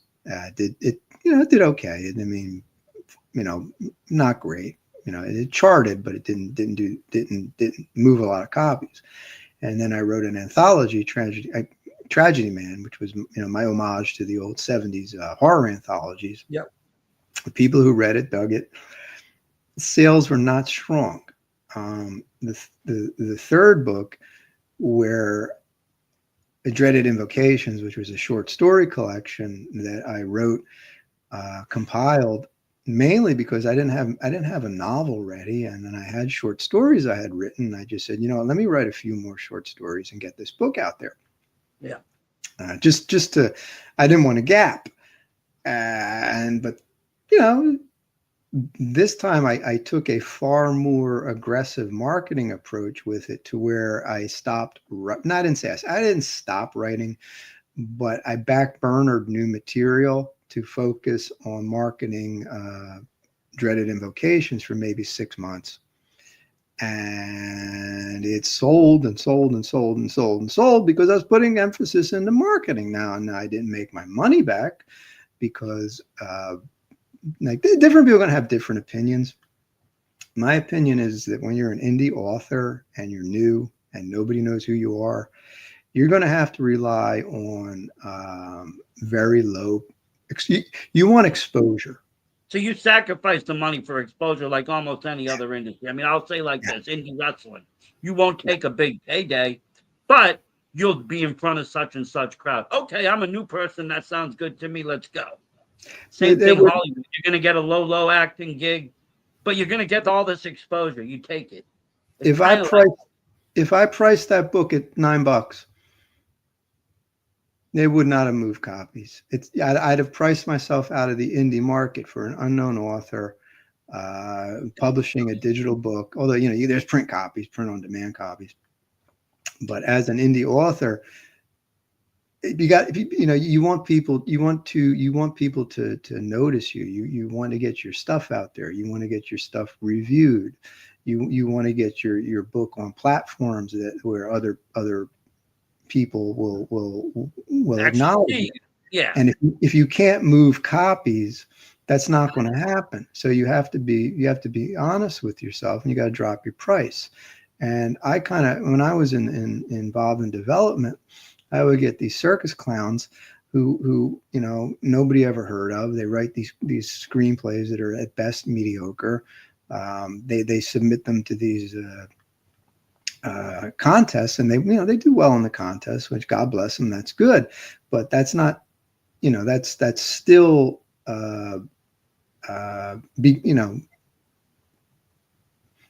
that's not so. That's your screenplay hasn't been optioned. It's been acknowledged as a well-written screenplay. Yeah, but that could be chalked up as competition. Hey, I won this competition as a weightlifter. That doesn't mean I'm a great weightlifter. It means I trained really good for this competition. Well, you're boosting your resume, but that's not the same thing as having industry interest. So I would get these. They'll hand you a job after, or somebody acknowledges and comes up to you and say, "Hey, we're interested in this project. We're going to take over. Here's a check." Then fine, it worked. Otherwise, I mean, like you said, it's a trophy. I would get people, and they would say, "Here's my screenplay," and I would say, "Okay, well, blah blah blah blah blah," and they say, "Well, I want this, that, and this," and I'd say, "You're not going to get it. You're not going to get it." What do you mean? You're not going to get it. You're not worth it. You're not going to get that price. They say, they leave, and then 10 years later, let's be honest. I mean, if you can move, if you sell something for $50, you might pique a little interest from a few people. You might get 1 or 2 sales. But if you put something at $5, people are gonna give that shit a shot, whether they know you or not. It's a small enough risk to take a gamble on it. I'll take it into the weed world for a second, because I go to a dispensary a lot out here for my back pain, and they always have these $3 or $4 joints, and one day I asked, I said, "What's the deal with this? Why are these so cheap? Are they bad? Is it old shit? What's the deal? I want to know." He goes, "No, it's nothing like that. The company, these are all their new strains. They just want to get them out there, get it into people's mouths, let them try it, and then they're going to put the prices back up to $10, $11. But they want to just get the market going and get their name out there. And that almost seems like what you have to do when you do these projects. You can't go for this big bucks. You got to go for these small sales, and many of them. Many. You could do 100 sales at $1 each. That's 100 people reading the book compared to 2 people at $50 each. Exactly. And 2 people is not going to give you the benefit that 100 people will, No, it's not going to give you the credibility that you can move a book, and no publisher is going to say, "Hey, we're going to invest in you. You're moving sales with 2 people." They're going to say, "Well, I'm sorry, kid, you're not making any money, and we're not going to take that gamble." Because like you said, they're not in the business of taking your book and using it. They're in the business of taking your book and flipping it and making it sales and making money. they want it to, you know, I mean, they want to move a lot of copies quick, and then they want to move on to as IP. They want as an intellectual property that they can sell to somebody else, movie, TV, streaming. Um, but you know, I the mean, traditional, would you say that Hollywood or like all that is very similar to the book world and getting stuff out there? I think that it depends. If Hollywood, well, Hollywood, Or like if it, even just starting as independent Hollywood, or saying doing an independent film, getting into independent scene, or getting into small gigs on TV shows. You I, know, I see when people would ask me about dreaded invocations, they ask me about marketing, I would always say subject to change because I'm learning every day. So I don't really, and the way Cogs is marketed is far not different, but far more streamlined than dreaded, which is why it's selling more copies with less marketing expense. Um, more in short, targeted marketing then. yep, yeah, because I learned over a year Well, what you to do. learn who your demo is and how to hit your demo and where your market's going to be. In the beginning, you don't know these things. You end up wasting a lot of money just trying to hit all sorts of people that don't even give a shit what you're doing. The thing with the independent publishing and the independent filmmaking is they both suffer from the same problem, oversaturation and a ceiling. You know, no matter how great an independent book is by an indie author, you could run into a ceiling because some people just are not going to buy it. You know, so you have a niche market. Like when I remember once I was doing like, you know, online ads like $5-10 a day for dreaded, and I raised it to 50, and I killed it immediately because the sales figures were the same, you know, because I just simply had more people looking at it and not wanting to buy it. Like the same number of people would buy it. Like if I expanded my audience, I would still sell 5 books. But if I expanded my audience this big, I still sold 5 books because that just seemed to be the I ceiling. mean, I do a lot of work on the indie wrestling scene, right? That's what I started covering in the pandemic. That's what I started focusing on. It was very tangible for me to go to shows before the pandemic, and then when the pandemic happened, they we lost all wrestling here in Massachusetts. We lost everything in Massachusetts. Mm. But eventually, when things opened up, these companies started to do tapings and so forth. So I got really into it. I started to do a lot with them, talking with them, and it was hard getting them. It's hard talking to a mainstream somebody that only watches WWE and trying to sell them an indie show that draws maybe 50 to 100 people. They don't Yeah. look at that as real wrestling. They look at that as something else. You got to Yeah. explain it to them. But now we got this cool thing, and I don't know if it happens in Hollywood, it happens in the books, but like you get kids that you've been seeing on the indie scene that you've interviewed, you talked with, you've had matches, you've seen them, and now they're on TV. Not but a year later in the WWE on TV on national television, and you kind of take those main fans and be like, these people started somewhere else. You should check that out because they were at that level, a year ago, and you could have Mhm. saw them for a quarter of the price. Yeah. Yeah, it's like you're going to be, you know, I'm going to be looked at as from a lot of people as either a minor leaguer or a nobody. Doesn't matter how great the books are. Not that I'm saying my books are great, but if I wrote the greatest thing on the planet, they're going to say, well, if it's so great, why don't you, well, how come Warner Brothers? How come Random House hasn't got you? And I said, because I'm not on their radar. Um, and for me to try to approach these guys, I mean, I could, but again, the way I do things is not the only way to do them. It's not fact. It's subject to change. I could be completely wrong. I could be shooting myself in the foot. But based on my experience, the way I try to approach it, based on my limited experience, because we're only on this earth so much, and we can only do so much. That I'm plagiarizing Rene Descartes. I probably mispronounced his last name. I don't speak French.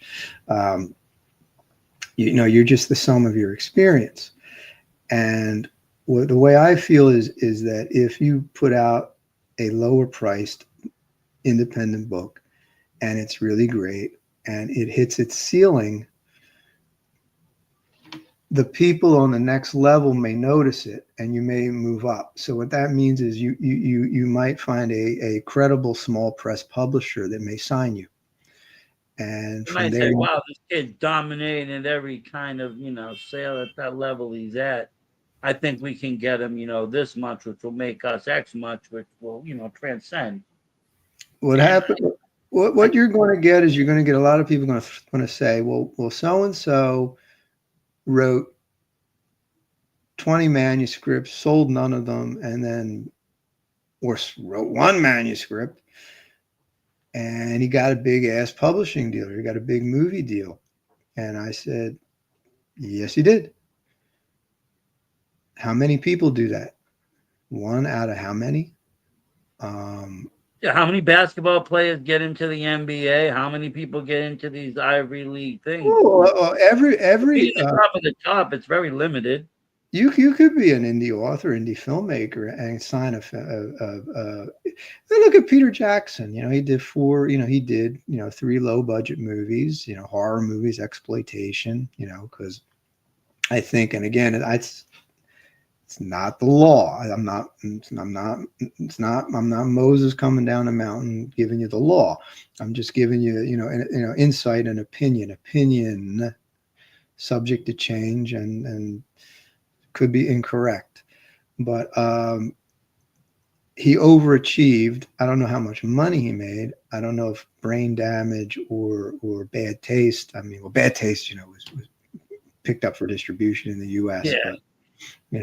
but brain damaged and Meet the Feebles. They never went No, anywhere. but you see, like, I mean, I see Arrowhead Publishing, the video company. They took it over. They reproduced Brain Scan. They're still selling new copies of that. So I mean, these things are getting still reproduced in 4K. They're getting re-released. They're getting to the public. Not so much Meet the Feebles. That's kind of like it's kind of hard to find. I don't But think anybody wants to touch it. no, it's not. People are afraid of that film. I love that film. I have it on digital. I had downloaded it. I had copied it from a VHS that I had, and I had have it on a digital disc. Um, but I mean, it is what it is. I mean, there's not really many movies that I haven't seen because someone said don't watch that. It's terrible. You say it's terrible, I'm probably gonna watch it. It's like Sam Raimi with Evil Dead and Evil Dead 2, and they got on people's radar and they made some money. And then from there they got other work, like with Peter Jackson. He got The Frighteners, which was a studio film, which unfortunately didn't do well, and Heavenly Creatures, which is I'm on a surprised though. You had a good cast. You had Michael J. Fox. You had a decent story. You had good effects.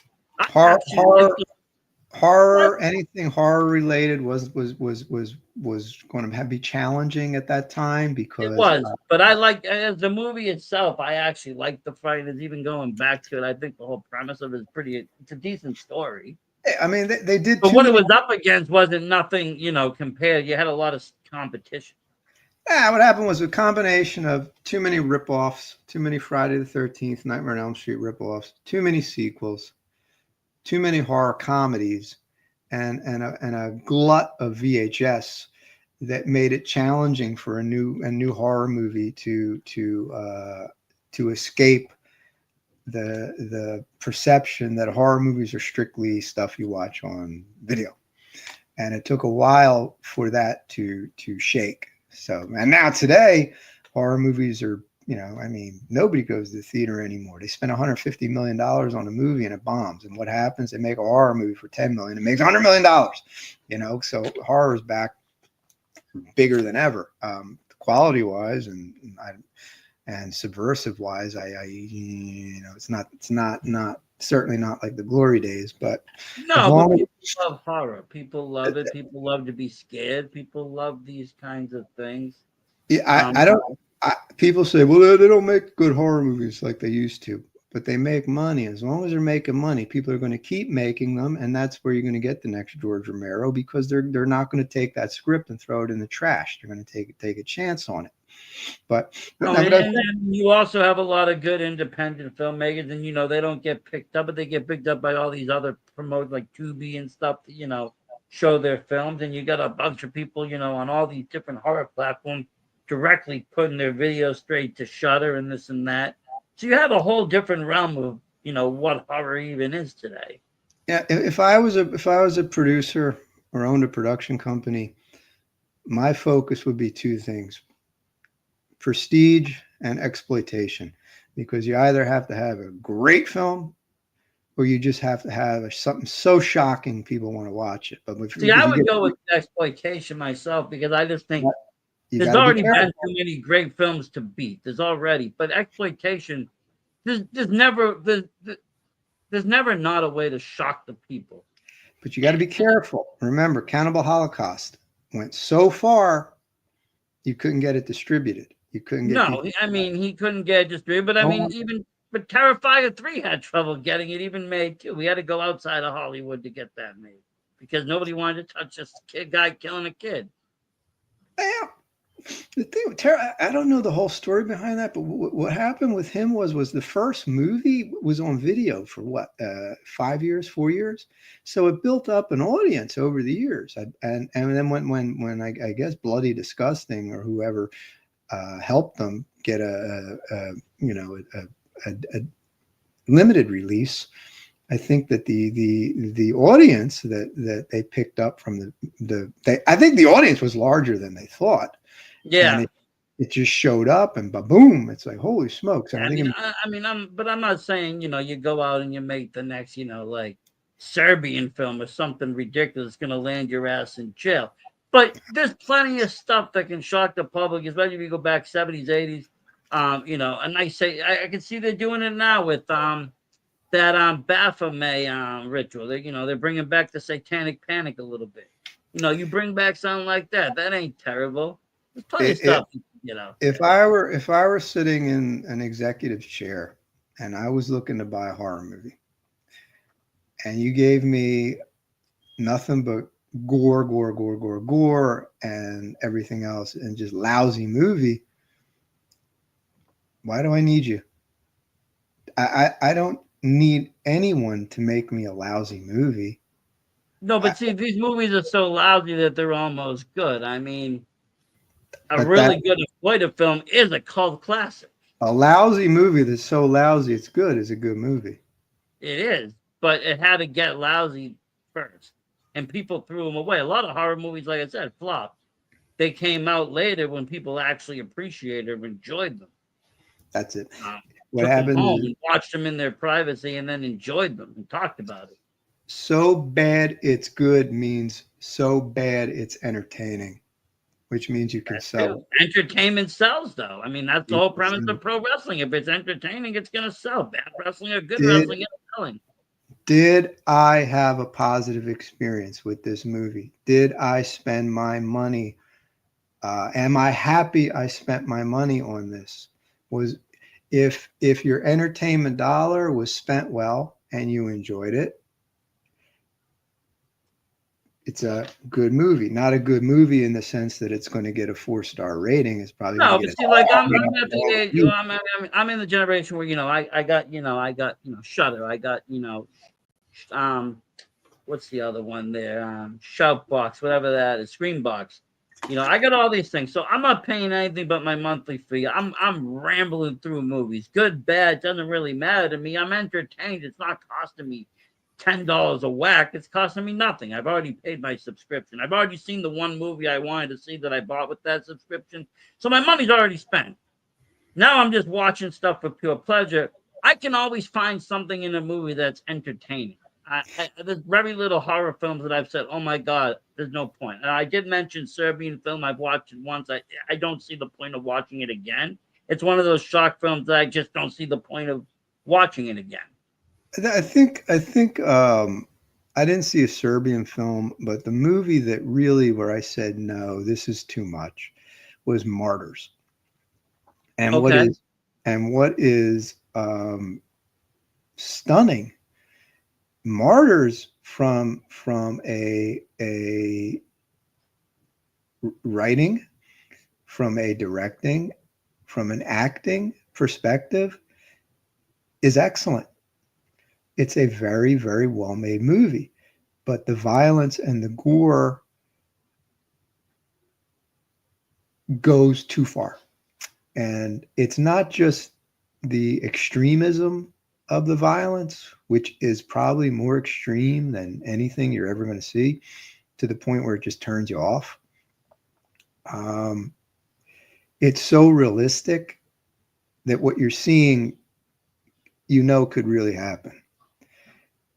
Well, I mean, I think that's what's gonna get. Obviously, that's where people try to get you horror, and I mean, that's where the cannibal holocaust. The guy had his Mhm. cast disappear. People hauled him into court, going, "You better produce these people. We think you killed them." Yeah, and I think he told him to disappear. He So did. He told them he was doing shit that Blair Witch was doing like 30 years prior, and he has these like, people disappearing. He's getting hauled into court. yeah, But I don't necessarily think that violence equals scariness. Violence can equal being shock, disturbed, can equal shock, shock, shock. trauma, can equal this, but it doesn't really build scariness. There's No, so there's many no movies tension. that don't have kill scenes that can be more scary. It's all No, about what presents to you, what scares you. There's people out there that aren't even scared of violence. And violence is they're just desensitized to it. That is nothing watching a gory film, but you need some kind of a psychological horror to yeah, kind of get. it's like Gates of Hell, Fulci's Gates of Hell. I saw that on VHS and I watched it. I was like, hey, and I saw that on the big screen maybe a couple years ago, revival, and people were, they were laughing through the whole movie because it's a goofy ass movie, but when the violence popped up, the gore, everybody was shocked, and the audience may have laughed at some of the incompetent elements of it, but that movie, those type of movies, they were made for the drive-in. They were made for the grindhouse. People sitting in that theater were not there to watch a movie. They were not there to follow a plot. They were not there to follow character development. That movie gave you a thin narrative to get you to the shock scenes. And the shocks, you would basically barely be paying attention to the movie. And then you'd wake up when something crazy happened and you'd be like waiting for the next thing because that's the type of audience that it catered to. So when people say, well, 1 star, this or that, it wasn't made for that. It was made to deliver well-timed shocks, you know, Zombie, Gates of Hell, Dawn of the Dead. Yeah, these are gory movies, but they built to the shock scene and they gave you like 2 or 3 really crazy ones that would leave you with it. When you're just doing shock, shock, shock, shock, shock, shock, shock, it gets, Well, like I you said, know, you get desensitized. I mean, there's only so much gore. There's only so many beheadings you can see. There's only so much things you can watch in a film where you're just like, okay, well, this isn't even. It's whatever. Either you're shocked to shit over it, or you're just bored. I end up tend to exactly, get you bore bored, your audience. You numb them to it and then you bore them and because I tend to get bored easily with the with the blood, guts, and gore. I mean, like I said, I like Cannibal Holocaust because I like that the whole premise of the idea mhm, of A, the found footage, B, I like the fact of A, that when he filmed it, and just the whole that they were filming in the real jungle and doing things real, and it spawned off Cannibal Ferox, which was just as brutal. And these two people were just going out on the Amazon making crazy ass cannibal films and just wanted to see who could do it better. And I just think that's a great story. Cannibal Ferox, aka Make Them Die Slowly. Nobody knew what the damn word Ferox meant. They thought it was a made up word, but I think it means, but it took about 20, 25, 30 years before somebody realized. I think it's like a Latin derivative of ferocious. Um, but that movie made a ton of money, a ton of money, Well, yeah, a and I ton of money. think that was parts of that was even more shocking. It was just things were a little bit tweaked and different. And both are frowned upon. I know because of the live animal kill scenes, and it's not looked at. But at those times, and from what I've been told, everybody that was on set ate whatever they killed. They were going and filming with real tribes. They were filming it with real people that never even seen a camera, never known what they were doing. Yeah, that whole Yeah, that's yeah, that was a little too much. I sometimes you just go a little bit too far, but it's But it sold was like the 70s, and I think people in the 80s, and I think people were just like I said, they were trying to push the limits of what film could be, can be, and what how realistic can you get it that the people are believable. And well, obviously, in that case, in Cannibal Holocaust, it got his ass landed in jail, or almost in jail because of it, because people believed it really happened. yeah, I believe that that actually was one of only two movies that I think was declared obscene in Italy. Yeah, Say, I think Solo 120 Days of Sodom that was was the other. another one. Yeah, that was banned in That, Italy. yeah, that Um, was yeah that but that I was a, mean, there's always going to be these shock films, and like I said, even Terrified to some extent is a shock film because it's just kill scene after kill scene. And even Saw became, the same way, bigger and better kills. It was less about story and more about what's the kill gonna be. yeah, I mean, Um, I thought the last Saw movie that they made was really really good, but when you have without being too graphic, I mean, and it's amazing that this stuff is in a mainstream movie because 20 years ago, 30 years ago, it would have been a no go. But the disembowelment scene in that film, I thought it was a very well written film. But when they got to that scene, I said, you don't, it's not 0 to 60. They just disembowel this person to use their intestines for rope. And I'm saying to myself, there's no setup to this. There's no explanation to it. No human being, much less a room full of people, is just going to do that. And okay, yeah, well, nah, come on. That I thought was really weak. Um, but they wanted to get a shock scene out there. They wanted to get a gore scene out there, and that's that's where what they wanted to go with. Yeah, it doesn't work. As grotesque as it is, it doesn't shock anybody because it's too implausible, and it's so implausible that it loses that's its almost funny, relevance. and to some And on the extent. and the flip side is Martyrs, where they make it so plausible that you're flatlined. It just flatlines you. Then, I like was I always like to get into the differences. I recently came across a duo of films. One was it's the original version, and one was an American Blumhouse remake. But that's Speak No Evil, mm, and the original is like in Finnish, Danish, and the endings are just totally different. In the original, the endings is bleak and very what anti hero. The bad guy wins.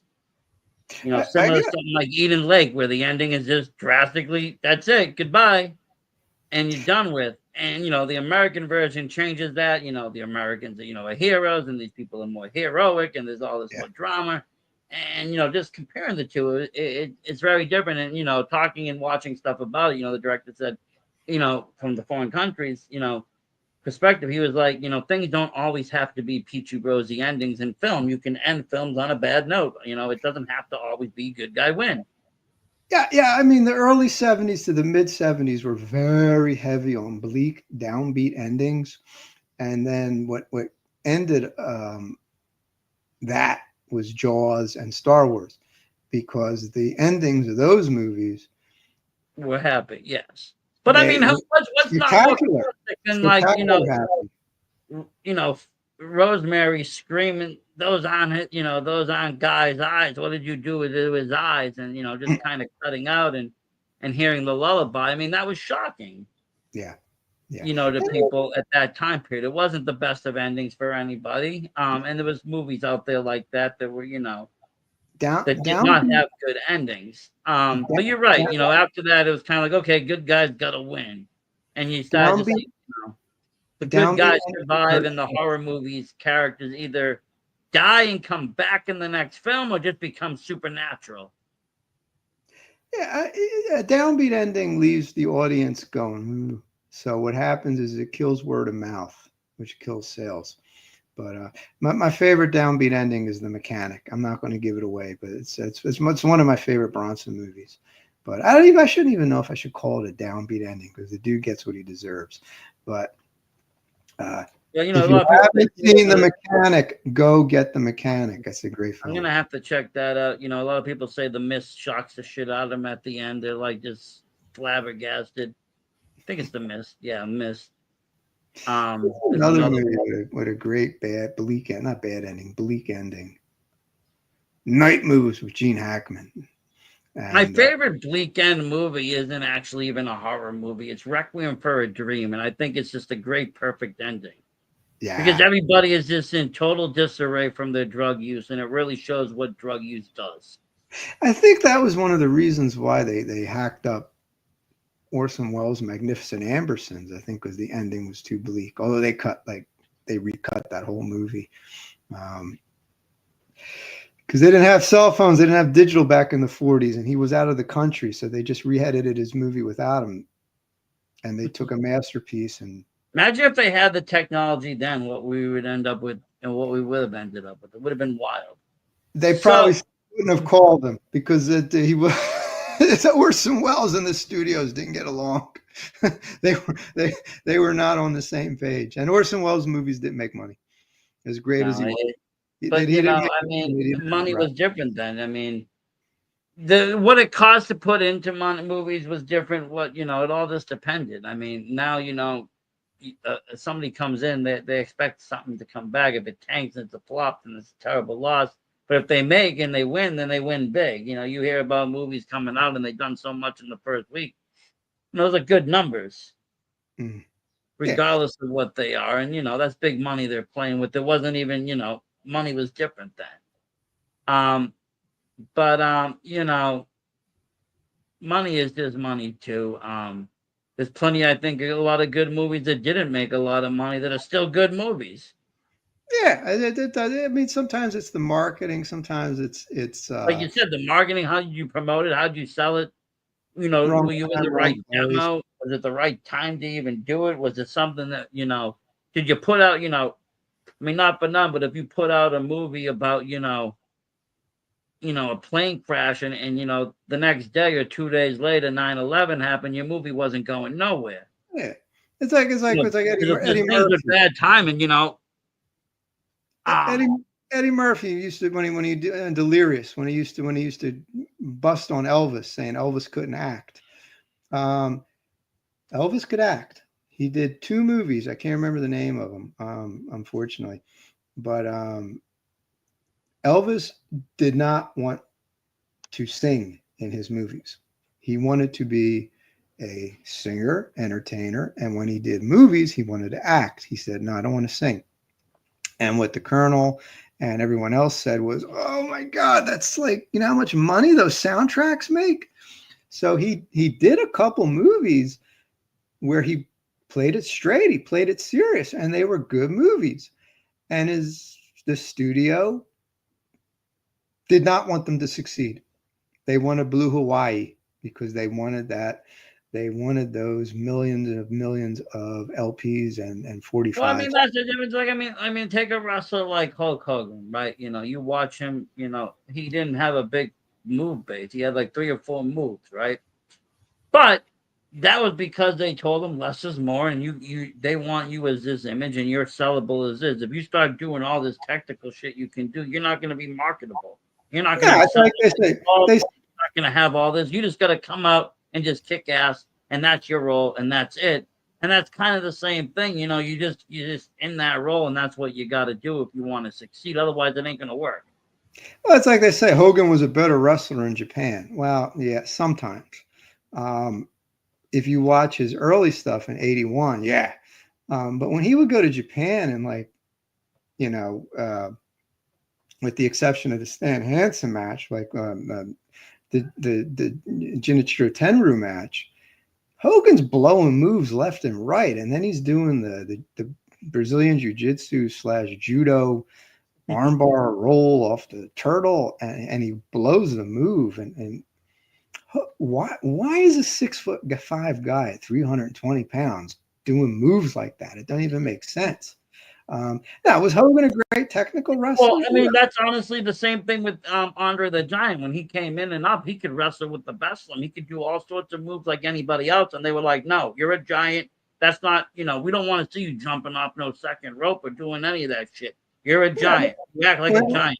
when he was Monster Rusamov, he had a great match in IWE Japan, but he was thinner, though. He's about 320. Yeah.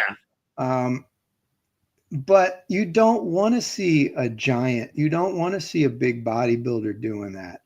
No. But what folks don't understand about those guys, they had insanely brilliant ring psychology. They knew what to do, when to do it. And even when both of them physically were physically shot and aging, and they their limited moves were far worse because now they're moving slower. The injuries caught up with them, age caught up with them. They gained weight. They still had the ring psychology to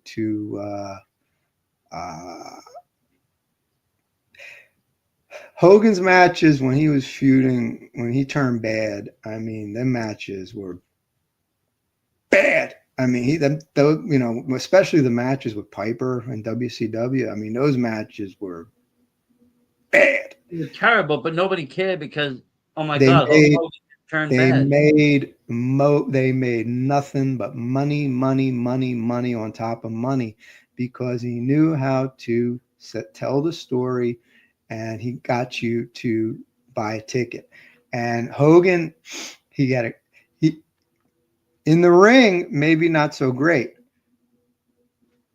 but when he did interviews and when he tried to sell the match, And they that was sold. the move. And I mean, that's all Hogan was. He would take a little bit of a beating. He would sell the other opponent, and then he would just take a total comeback and do his, kick, leg drop, win, and be over. And that's all he had to do.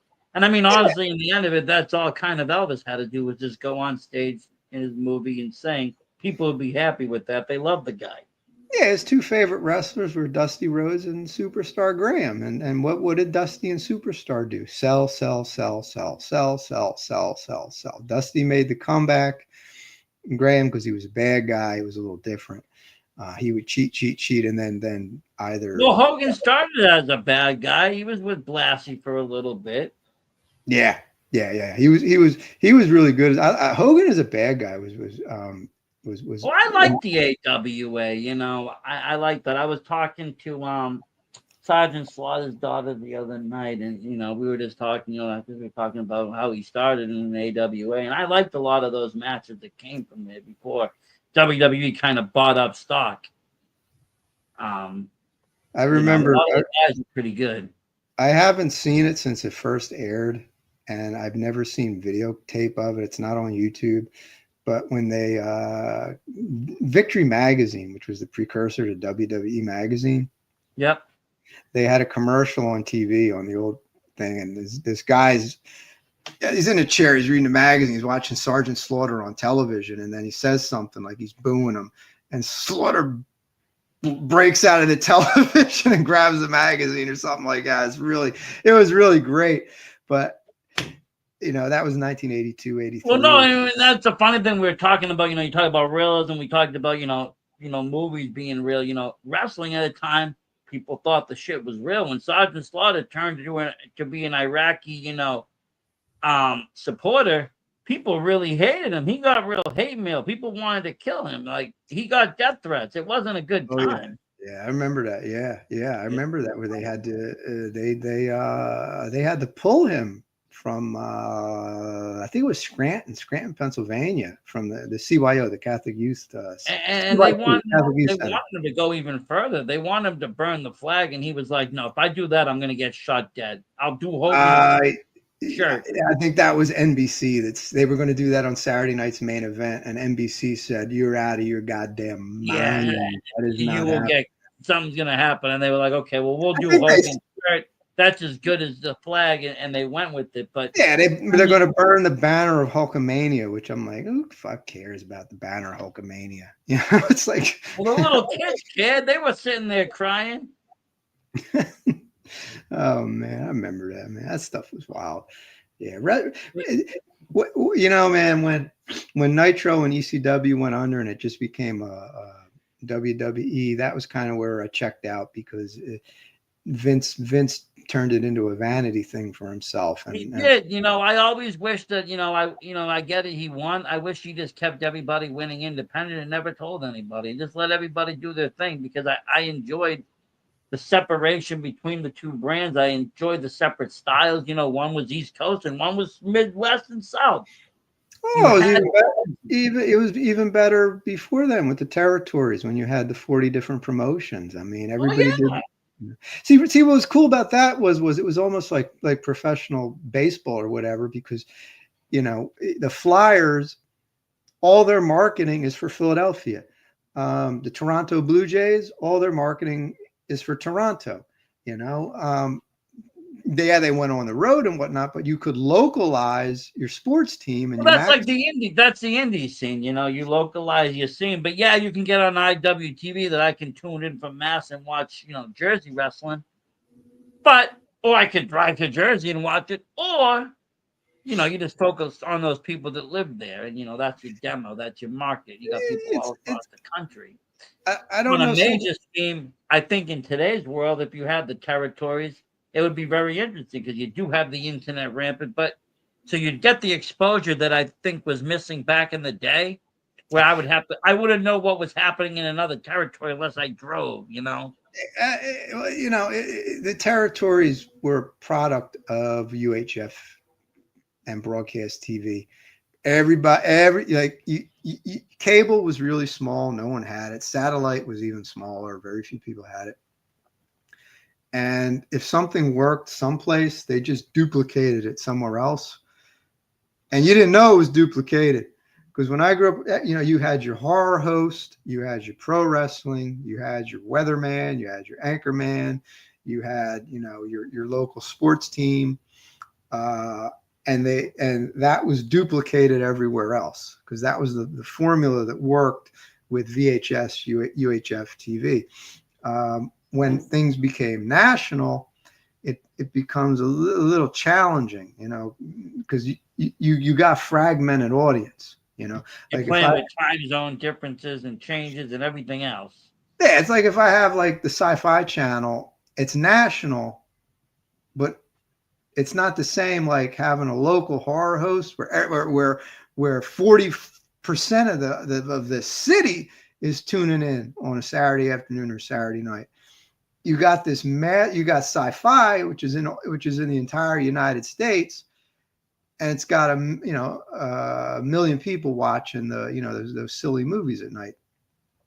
That's a million people is a good audience, but it's a million people out of 350 million. You know what I'm saying? So it's all these little niche fragmented. Yeah, So yeah. it's different because it's fragmented like that. It doesn't have the passion. It doesn't have what I mean. I mean, not that the fans aren't passionate, but I mean it doesn't swallow up your local community. Well, no, I mean, and I think that's what drew me to local wrestling because it does swallow up the local community. It does take all of that. It becomes almost a product of that city or that town or that venue, and people take pride in that, and it becomes something better. And like I said, these people move on to national TV, and it becomes almost, Yeah, I mean, it becomes you an had to have act. something going on for people to want to watch you back when you only had 6 channels or something like that. Today, with Instagram, I could be very famous if I had $1 million and wanted to buy Instagram ads and Facebook ads and spend $1 million, $2 million to shove myself off everyone's ass. They might never buy a book or watch anything I do, but they'll know who I am from the ads. You know what I'm saying? So I could become, everybody knows who I am. I spend enough money to put my face in front of you, but you don't watch anything I do because my shit sucks. But I'm going to saturation bomb your ass. You know, you know. I mean, Whatever. it all is what it is. I mean, I was lucky in the fact that I got into, the podcasting world, YouTubing and all that, in a time that everybody was home watching YouTube and doing that because nobody could do anything during the pandemic. Yeah. You That's what know, so I got to capitalize off this, a brand new shorts program and all this stuff that happened, and it just grew my audience into, this yeah. 83,000 audience. It Wow. wasn't something that I had to pay. It wasn't something that I had to buy. I just got, a few wrestling shorts to take off into the 10 millions. It drew in large numbers during that pandemic era where people were sitting home. I didn't even mention this because I don't even think about it, even though I do it almost every day. I actually put out an audiobook series or audio shorts, mostly shorts, audio essays. It's called Comic Book Ruminations on YouTube. Because I love comic books when I was a little kid. So what I would do is I would just take a Bronze Age book and I write some. I mean, I contribute to Comic Book Historians. I try to do 2 articles a year for Alex Brand. Yep. But I started doing audio essays, shorts, this and that. Because I mean, I couldn't, to write a 5,000 piece essay. It's I'm time constraint. I can do like 2 a year. 300, 400 words, 500 words. Yeah, I can do that. I can do that off the top of my head, edit it, and make it into a little video with animation, or excuse me, not animation, but Canva, like graphics. Yep. And I put it out there, and then I'm looking. I have like 200 subs, 276. And I'm looking at it, and I'm like, people are watching this, man. I get like 1,000 views, this and that. I'm like, holy smokes, I didn't know. That short program, honestly, man, if it's the advice I can give to anybody trying to grow their YouTube audience, you might have long-term format comment. That's great, but always make short-term because that's where people focus in. We're in a world that people have 5 to 10 seconds to like and view and scroll. Like, view, and scroll. Yeah, you're gonna get your people that watch your episode. Yeah, some people are gonna watch this, but I will never get the same amount of people to watch a short 5-second clip that I am. They're gonna watch this interview. It'll never happen. I started playing around with taking my long form stuff, like 3 minutes or whatever, and then making a 15-second clip from it, and then saying, connecting it to the longer one. Yep. And it's like maybe a 3% conversion, but if you get 1,000 people to watch the short, and once in a while, depending on the hour, you play around, you hit that out, you get something that hits 20,000, 30,000. All of a sudden, something hits 1 million. I did it. I did a while back on TikTok. I was on TikTok for a while, just playing around. I couldn't get any of my wrestling to stick, but I noticed, I got down a rabbit hole one night. I couldn't sleep. I went down this rabbit hole of flat Earth. I seen a lot of videos and traction with people talking flat Earth. Earth is flat. People calling each other names. Nothing serious, almost like a 3rd grade level of, insults and such. Very low drama, but it was getting high interaction. So I said, the hell with it. I made a parody account about flat Earth. I went on there, I threw a couple videos up. All of a sudden, bam, shit takes off into the millions. I wake up, I got like, 60,000 subscribers. I'm like, oh my God, these videos are taking off. Yeah, you know what I was doing like all this Bronze Age stuff because again, I like the Bronze Age, but my favorite, I mean, I was a big 1990s, comic book dude. That was a great year. But I would occasionally, like, how many people want to read about Marvel 2-in-1, 1973? Like, my comment on that. Like, yeah, you get like, 30 people, 40 people watch it. But I would also comment on, MCU or the DC stuff. I mean, boom. Yeah, more people follow. People are Googling though, MCU, DC. They're not Googling, they're not YouTubing, that certain year of comic book. And you get into these feeds and sometimes it takes up, but it's very beneficial. I do say that. I tell anybody, regardless of what you do, always make sure you take something and throw it onto that short content feed. Yeah, but I mean, if I get 6,000 views or 4,000 views for a 20, 30-second video on the new Fantastic Four movie, it's not because, people love me. It's because I'm bottom feeding off of all the other videos out there that are getting millions. Maybe you're a good hashtagger, but hey, I mean, a view is a view is a view, and if it brings in likes, somebody's enjoying it, right? Yeah, I just wanted to bring in money, man, because I'm tired of making money for YouTube and TikTok, and they ain't paying me. They were. I was getting paid at one point. They always, but you know what happens? You start getting paid, they pay you well, and then they up the ante. We want X amount of such, and they Yeah, make it more harder to reach where you have to go to get paid. And then you reach there, you get paid for a little bit, and then they do it again, and they do it yeah, almost every time until yeah. it's They keep almost raising the bar. Yeah, they yeah. keep So you raising. might as well just you're Mr. Beast. You're putting $1 million in an episode. You know. Yeah, If you have the money to make the money, sure, but the average person does not spend $1 million to put in a YouTube episode.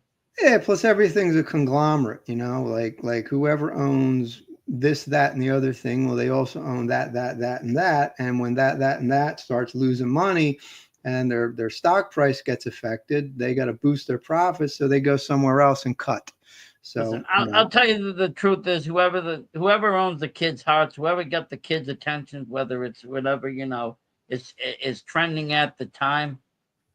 They're the ones, they're the YouTubers that are making the money that play off all these small, 3 month or 6 month kind of freaking popularity content, whether it be Squid Games, Huggy Wuggies, right now Italian brain rot. Everywhere I look on YouTube with my kid, all this Italian brain rot. Very shorts, but they're taking off. And people start marketing that. You start seeing it in Roblox games and other games, and people do that.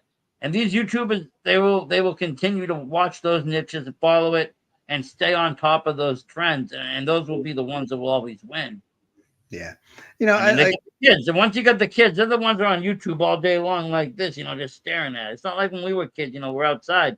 These kids, they don't want to go outside. They want to play on the phone. Man. I go on Instagram and I get, these Generation X or these growing up in the 70s things in my feed. And they say, back in my day, we used to do this, that, and this. And I'm like, yeah, we did. We did. And I couldn't fathom, I don't want to sound like an old man, but I couldn't fathom not doing this shit, though. Why would you want to be 15, 16 years old and sit your ass in front of a goddamn computer or hold an iPhone 12 hours a day?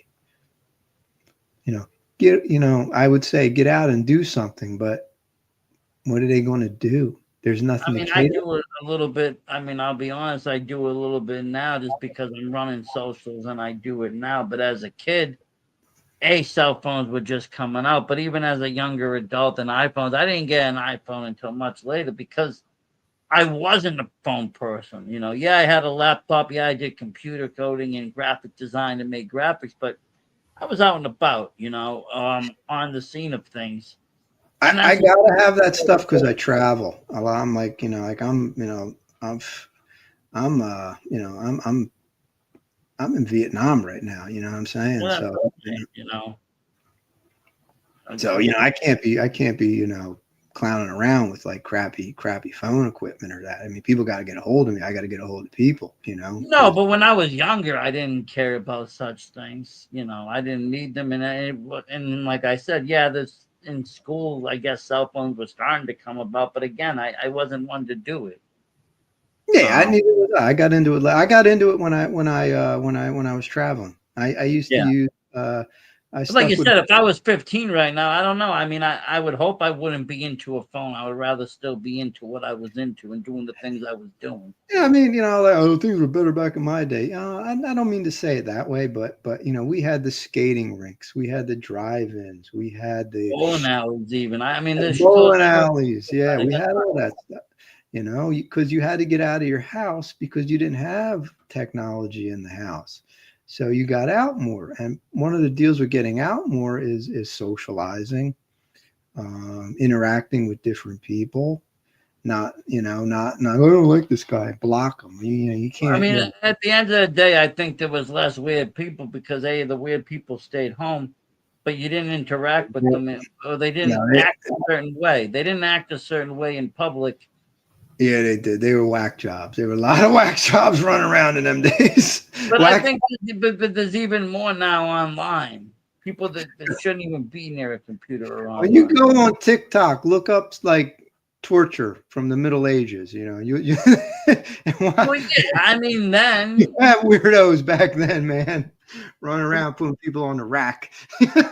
I mean, go back to Roman times. They were doing all sorts of crazy shit for fun.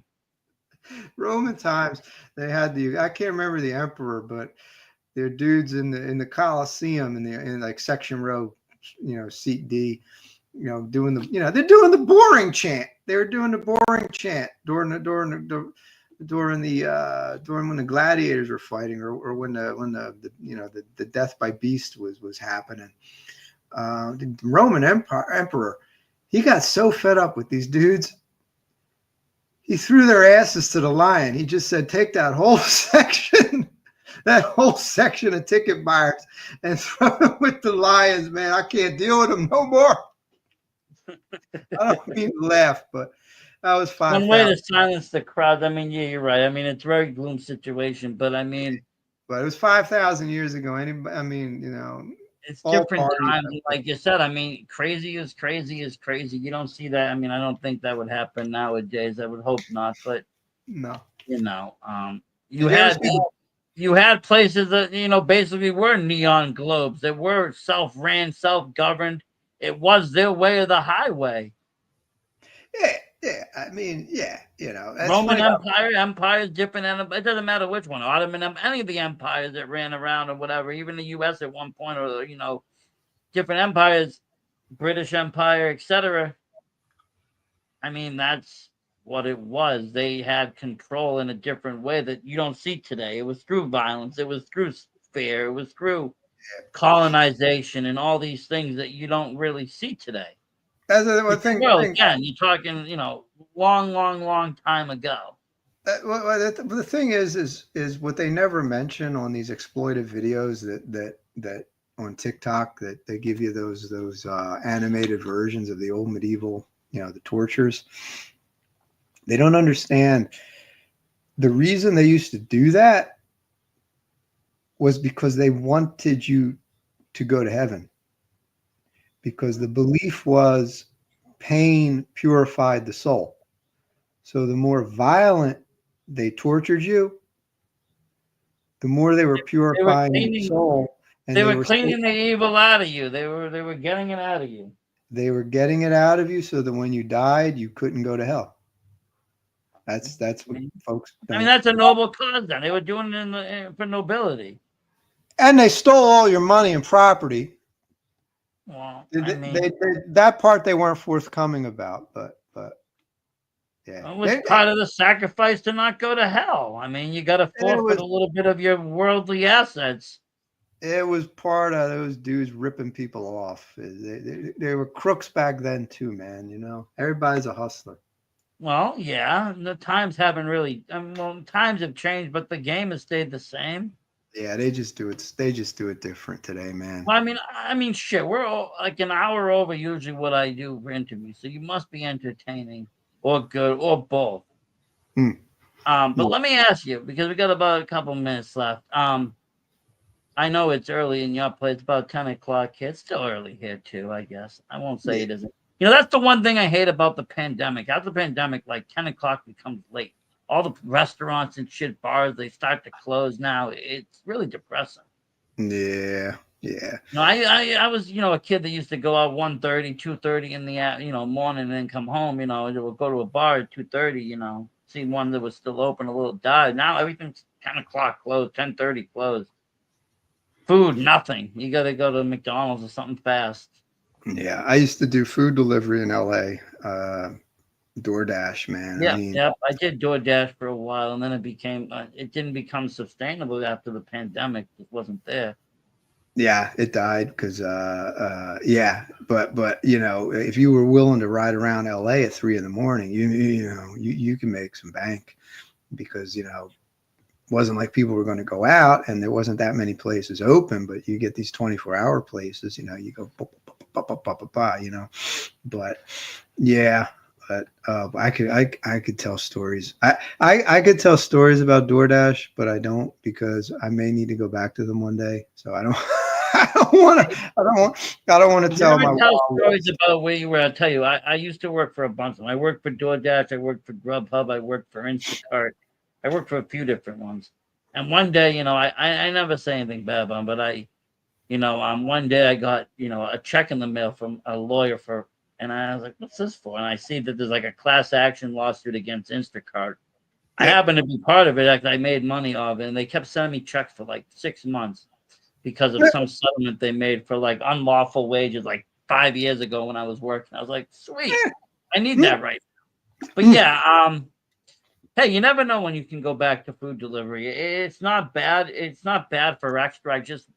It's just not reliable as a full-time gig like it used to be. You used to be able to bang it out and make it your full-time, and then you can do like projects, anything, any other time. Now it's a little bit harder. You have to spend I a whole day. You have to do the lunches too and the dinners. You just can't rely on the dinners. I got into it because I got burned out writing because when doing the copywriting and doing the publicity writing, you got to write. You only get paid it's like if you're doing editorial. You got to edit a manuscript to get paid for that. If you do one, you get paid for one. If you do 20, you get paid for 20. But after a while, you get burned out. So I said, you know what, man, I saw electric scooters. I'm like, oh, I'm gonna get an electric scooter and just See, that's the way to go. yeah, and no gasoline, man. So No, see, no, me personally, I didn't get burned out. My car got burned out. I went through a whole car doing, delivery jobs, and I was like, okay, yeah, it wasn't a cheap car. It was a $40,000 SUV. I'm like, yeah, no. that's not good. Food delivery you got to do on a bike or you got to do it on a scooter, man. Well, you were doing it in LA, in Boston, and here it's a little bit hotter. And I'm a little bit out of Boston area, so it's a little bit. The distance between the deliveries is too far for bike ride. They wanted a car, wasn't even an option. Oh yeah, yeah, Wasn't yeah. even an option. They were like, car only. If you don't have a car, you can't work. And I'm like, okay. Yeah. See, this was the benefit of being in LA because People are actually more cautious about the environment and they don't want to see the gasoline. But also, you guys are like, it's designed easier, I think, well, to it was kind of tourism. navigate. It was tourism. I'm on like I said, I didn't when I say I lived on Hollywood Boulevard, I lived on Hollywood Boulevard, and what happened was that's nothing but tourist after tourist after tourist in all those hotels. So it was a lot of short trips, not a lot of money per trip, but trip, one after the other, after the other, after the other, after the other, after the other, after the other, after the other. I mean, it got to the point where McDonald's, you didn't even have to go into McDonald's. They'd be outside with your stuff and they'd hand it to you. You go off to the hotel, and the hotel certainly didn't want you running around on their floors. So they had like the DoorDash drop off. Yep, the little section you just bam, bam, bam, bam, bam. So you And put the to be food on honest, the I was open. even quicker. I would always take somebody with me so I could like just double park the car and not even worry about parking. Just get out, jump, go, jump back in and go. I remember a cop was going to ticket me for parking in a no parking zone, and he looked at me and he saw I had the backpack, and he's like, you deliver food?" I'm like, "Yeah." Oh man, he ripped the ticket up. He's like, "Oh man, you lucky I saw you. You put a sign in your window that says you're delivering food. We won't ticket you," or something like that, because they know you're Yeah, only some going of them they have to. signs now. Yeah, you're only going to be there for 2 minutes. They know you're going to be out. It's not like you just dumped your car. But so food delivery had special dispensation for There's some good perks to it. There's been even a few times where like people canceled order and the company's like, keep your meal on us. Have a good day. wow. Yeah. We've had good tips. We've had great tips. Yeah. Better That was on the Instacart. The Instacart, because I was dealing with mostly like rich and famous people in the area that just didn't want a grocery shop. So I was yeah. hitting high end, places. I remember I went into one lady's house and she must have been about 42 years old. And, she was dead serious and looks me in the eye. And she's like, "What's it like in a grocery store?" I'm like, "What you mean?" She's like, "I've never been in a grocery store. What's it like?" And Wow. I'm just like, "Aren't you privileged?" And she's like, "Yeah, I don't shop. I never have. Is it like, what's it look like?" It looks like a place Okay. with shelves with food on them, you know? You It's go like, in line, you see other people doing the same. I don't know how to really explain it. It's like what quite. they got, like dinosaur bones and shit. That's in the museum, you know. I mean, we think you got a grocery But store. That's I way was too dealing with that kind of clientele, so they were tipping pretty well for that. But expensive. Yeah, there yeah. was other times where you would get short ended. But it was an experience either way. I do recommend people give it a go if they're willing to drive and they're willing to deliver. And work a little bit. It has its benefits that you get to work for yourself. You kind of pick your own hours, and if you have something else going on, it's really nice and easy to maneuver around. People don't realize how much money some of those dudes made. Oh, Some if of the you do it right and you're in the right area and you know the right time in the zone, you can make bank. It's just it becomes a point that you have to either close it off. It's kind of like Vegas, like turning it off. You're gonna get to a point where you start to lose I because you're used either gonna run out of gas, your gas is gonna start to eat you, or you're just not making money per the hour. So it's like you're sitting there doing nothing, waiting. So it becomes a time where you just gotta like do quick intervals, make your quick money, be out, do it again, repeat, repeat. Find those niche hours that make you the money. Same thing with like what gets you the views. What hours are working, and do those same things and just repeat it. See, it's You like make when I was bank like before you get In to the top. Hollywood, a lot of your Uber drivers, a lot of your delivery, these are people who worked in the movie business because I knew dudes who would work in major companies and they were like editors, they were cinematographers or whatever, but that's not a 9 to 5 job. And some of these dudes, like they may make good money, working in a movie business, but they might work maybe 30 weeks out of the year. And for a lot of them, I mean, they're not like, oh, I'm not going to live off my savings. I need something when I retire. So they would, you would have like dudes who were involved with major productions and they might have a 2 week gap between like a major film and an indie film, and they didn't take off. They would deliver food.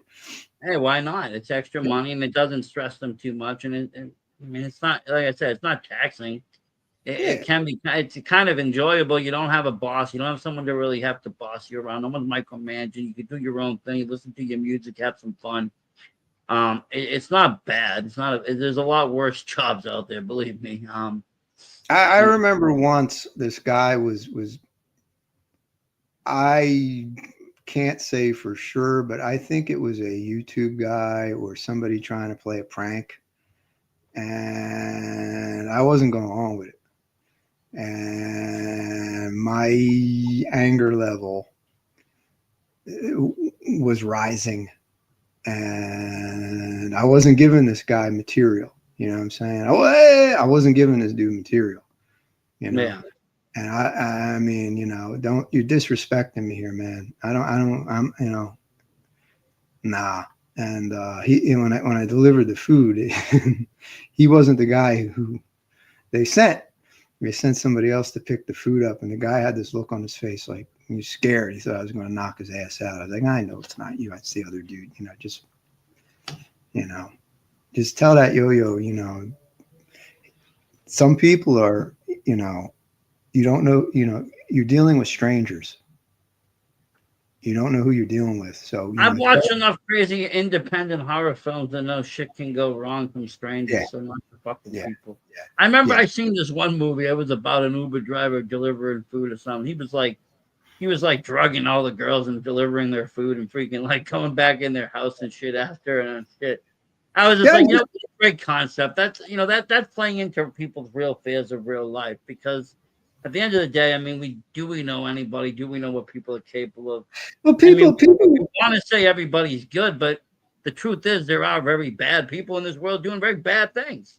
Yeah, well, the shtick, the practical joke they used to like to play was when you deliver the food, they would come out naked, they would come out in their underwear and shit like that. And you have to completely no sell this. You have to Oh yeah, no, I know. I mean, I completely no don't know sell if it. this guy did it on purpose or not, but I remember one time I had to go and deliver to groceries. It was Instacart, and he was in a penthouse somewhere up on like the seventh floor or whatever. I'm going up there. I had to get one of those dollies. He has like 8 bags. I'm not gonna do. He's like, "Come on in." I come on in. I bring in the dolly. I'm looking around, I don't even see this guy. I see the guy in the corner. Just got out of the shower, Asian guy, about, short, about a little bit under my height. Got his towel on. All of a sudden, he drops his towel, lets him go naked. He's like, "Oh, you can bring the groceries over there." Turns around, walks back, and you're right. You have to just know, Sal. You can't say you can't say no. You just gotta just play Yeah, it cool, go do your job, get the hell out of there, and go in the car and kind of laugh about it. yeah, But yeah.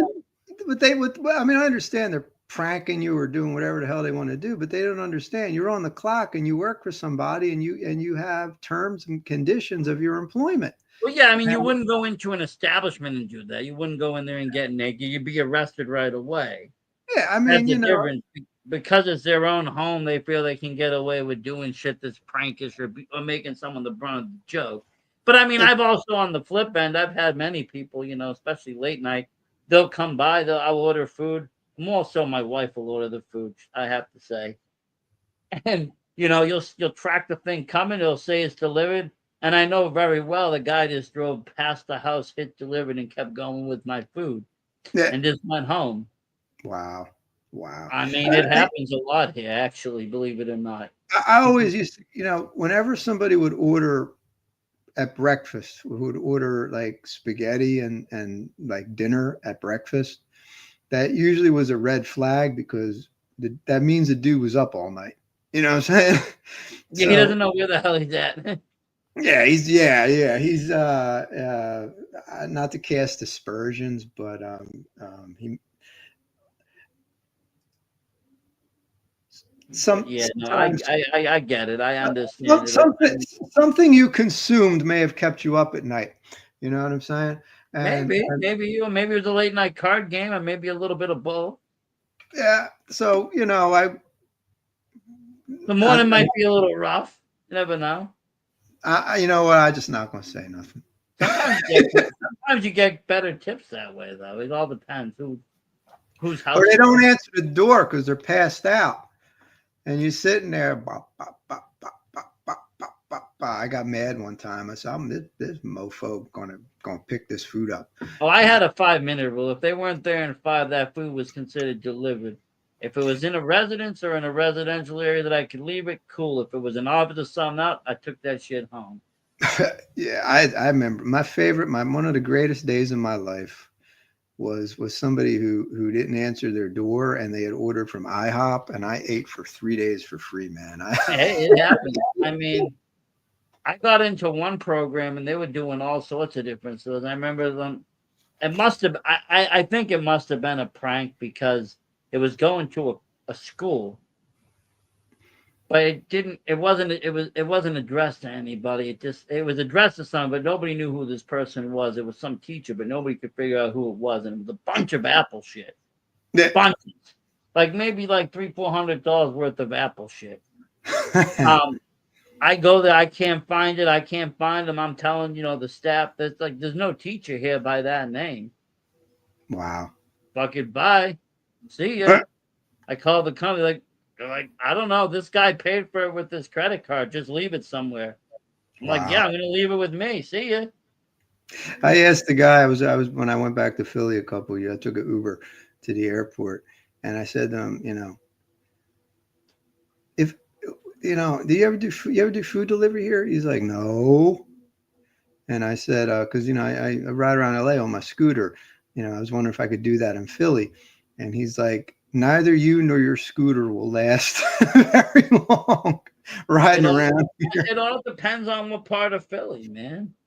No, I mean, I find it funny because there's parts that are very scarce. So, like, you go into part of the Northeast, they don't have any food delivery services whatsoever. You don't have access to any of that. Nobody runs out there. But, I mean, Philly's probably a tough crowd. The only reason why your scooter wouldn't last is you got to remember the winters are really, really shitty in the Northeast. You're not going to get that scooter too far in 6. Oh, no. You'd be shut down in the winter. You'd be shut down completely. Yeah, but see, that's where you make your great money in a car because I was in the SUV banging out all these orders in snowstorms. Nobody else was delivering it. Money after money with nice tips. Oh, I couldn't imagine doing that in 8 inches of snow and then Oh, four we degrees. did it, and then you have to walk through their houses and hope they shoveled. If they didn't, hope you Yeah. don't fall. Oh, there's all sorts of fun you get to go through. Yeah. But No, I know. no, it is a little bit different because I mean, I would if we could do it in all weather, I would love to have that kind of experience, Yeah. where you could That was just the ride that was around. the that was the benefit in LA. It was the same temperature every day. It might have rained like it rained rarely, and temperature. You'll get stuck in a snowstorm out here, and half places will open, some places won't open. I remember when my first time I was doing Intercut, we had our first blizzard, and none of us really knew what to do. The grocery store was open though.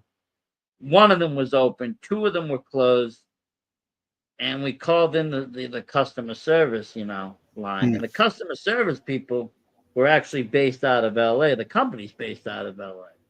And they didn't even really know there was a snowstorm. They're like, well, I guess it's like roller derby down there. The last one on the road survives. And the guy says, laughing maniacally. I started laughing too because I got a sick, twisted humor. My friend didn't think it was so funny, though. He's like, the guy just thinks it's funny. We're going to crash. I'm like, it is what it is, dude. You don't want to work, just chill. Like, I don't know. We're in a snowstorm. But yeah, I mean, you get used to the weather too. But we get, wild weather. It was like last Yeah. week was like 40 degrees. It was cold, and then today was like 80. Every day is something different. Wild weather, man. Wild weather. Wild life, man. That's But that's we that's are one almost thing. we are pretty much out of time, unfortunately. I do have to hate to say that. Let me ask you, where can people find your book? Where can people follow you? I actually got a website, anthonymcaro.com. It covers my books. It's a author website, but it has links to my IMDb, my X profile, my horror Facebook group. Um, Probably got a whole bunch of other things, my IG and all that. But X TonyMCaro.com, IG TonyMCaro.com, Anthony M. Caro on YouTube. Excuse me, I think it's Caro Writer is my YouTube channel. But you know what? If you go to anthonymcaro.com, you can find those links. You can follow, check them all out, and you'll see a big old copy of the cover of my newest book, Cogs in a Neon Globe, which I really want to say thank you to the person on Goodreads who gave it a 5-star review. I really appreciate that. I received a 3-star review from someone else. I really appreciate that. So, yeah, I I've appreciate it. started reading it, and I'm probably going to give you a good review. I don't see why I wouldn't give you a good review, unless the book sucks. Then you'll get my honest opinion. But if it's doing well, I don't think it sucks. People dig it. People dig it. I put a lot of work into that one, so people dig I it. like the vibe that you have, and just I can and the vibe of the storytelling that you're telling, and the way that you're talking about telling a story, and just what I've read so far. Like I said, I can get into that. And honestly, I'm a very I'm a person, like I said, I enjoy other people. I enjoy my creativity, but I enjoy other people's creativity as well, and see what they can come up with and where they can go with what they have to offer in whatever genre, whatever ideas they have. We could be given a character, me and you together. Small, white male, blue eyes, orange hair, shady, and I don't know. He's pretty athletic. And me and you Well, can come up with two totally different stories about this guy that are two totally different directions, that are two oh yeah. totally different things. And that's what I like to see, what people do with things and how they react, and what they do, and how they write. So it's good stuff. And I really like to congratulate you on the success and hope you're the Thank best. you. And with other authors I've had, I will invite you back on I usually try to check in back with authors about like 6 months out and see, how is this book doing now? And a lot of them, they'll say they've done a lot better than they were doing even 6 months ago. Yeah, yeah, yeah. But I will definitely shoot you an invite to come on back and check out things and see where you are in the world. But you enjoy. What time is it now in Vietnam? 8 o'clock, 9 o'clock a.m. I'll tell you 1 second. It is 9:30. 9:30 a.m. there, 9:34 a.m. 10:30 p.m. here on the East Coast. We're doing pretty good. Almost a day in between. Yeah. I'm taking it Saturday over there, right? Yes. I hope. Yeah. Yeah. I have to keep that in mind because my visa. You got to keep your dates in order because We're you don't still want in Friday here, so you're in the future, man. You're already. That's how you get to be such a good writer. You're in the future already. Yeah, I already know what happened yesterday. You already know. Well, thank you very much for coming on. It's been a pleasure. Hey, Thank you, all thank you you for horror bringing me fans. on. I had a blast. I had a blast, man. I had a blast. Thank you. Thank you, everybody. Have a great night, and you have a great morning. All righty. We're up there.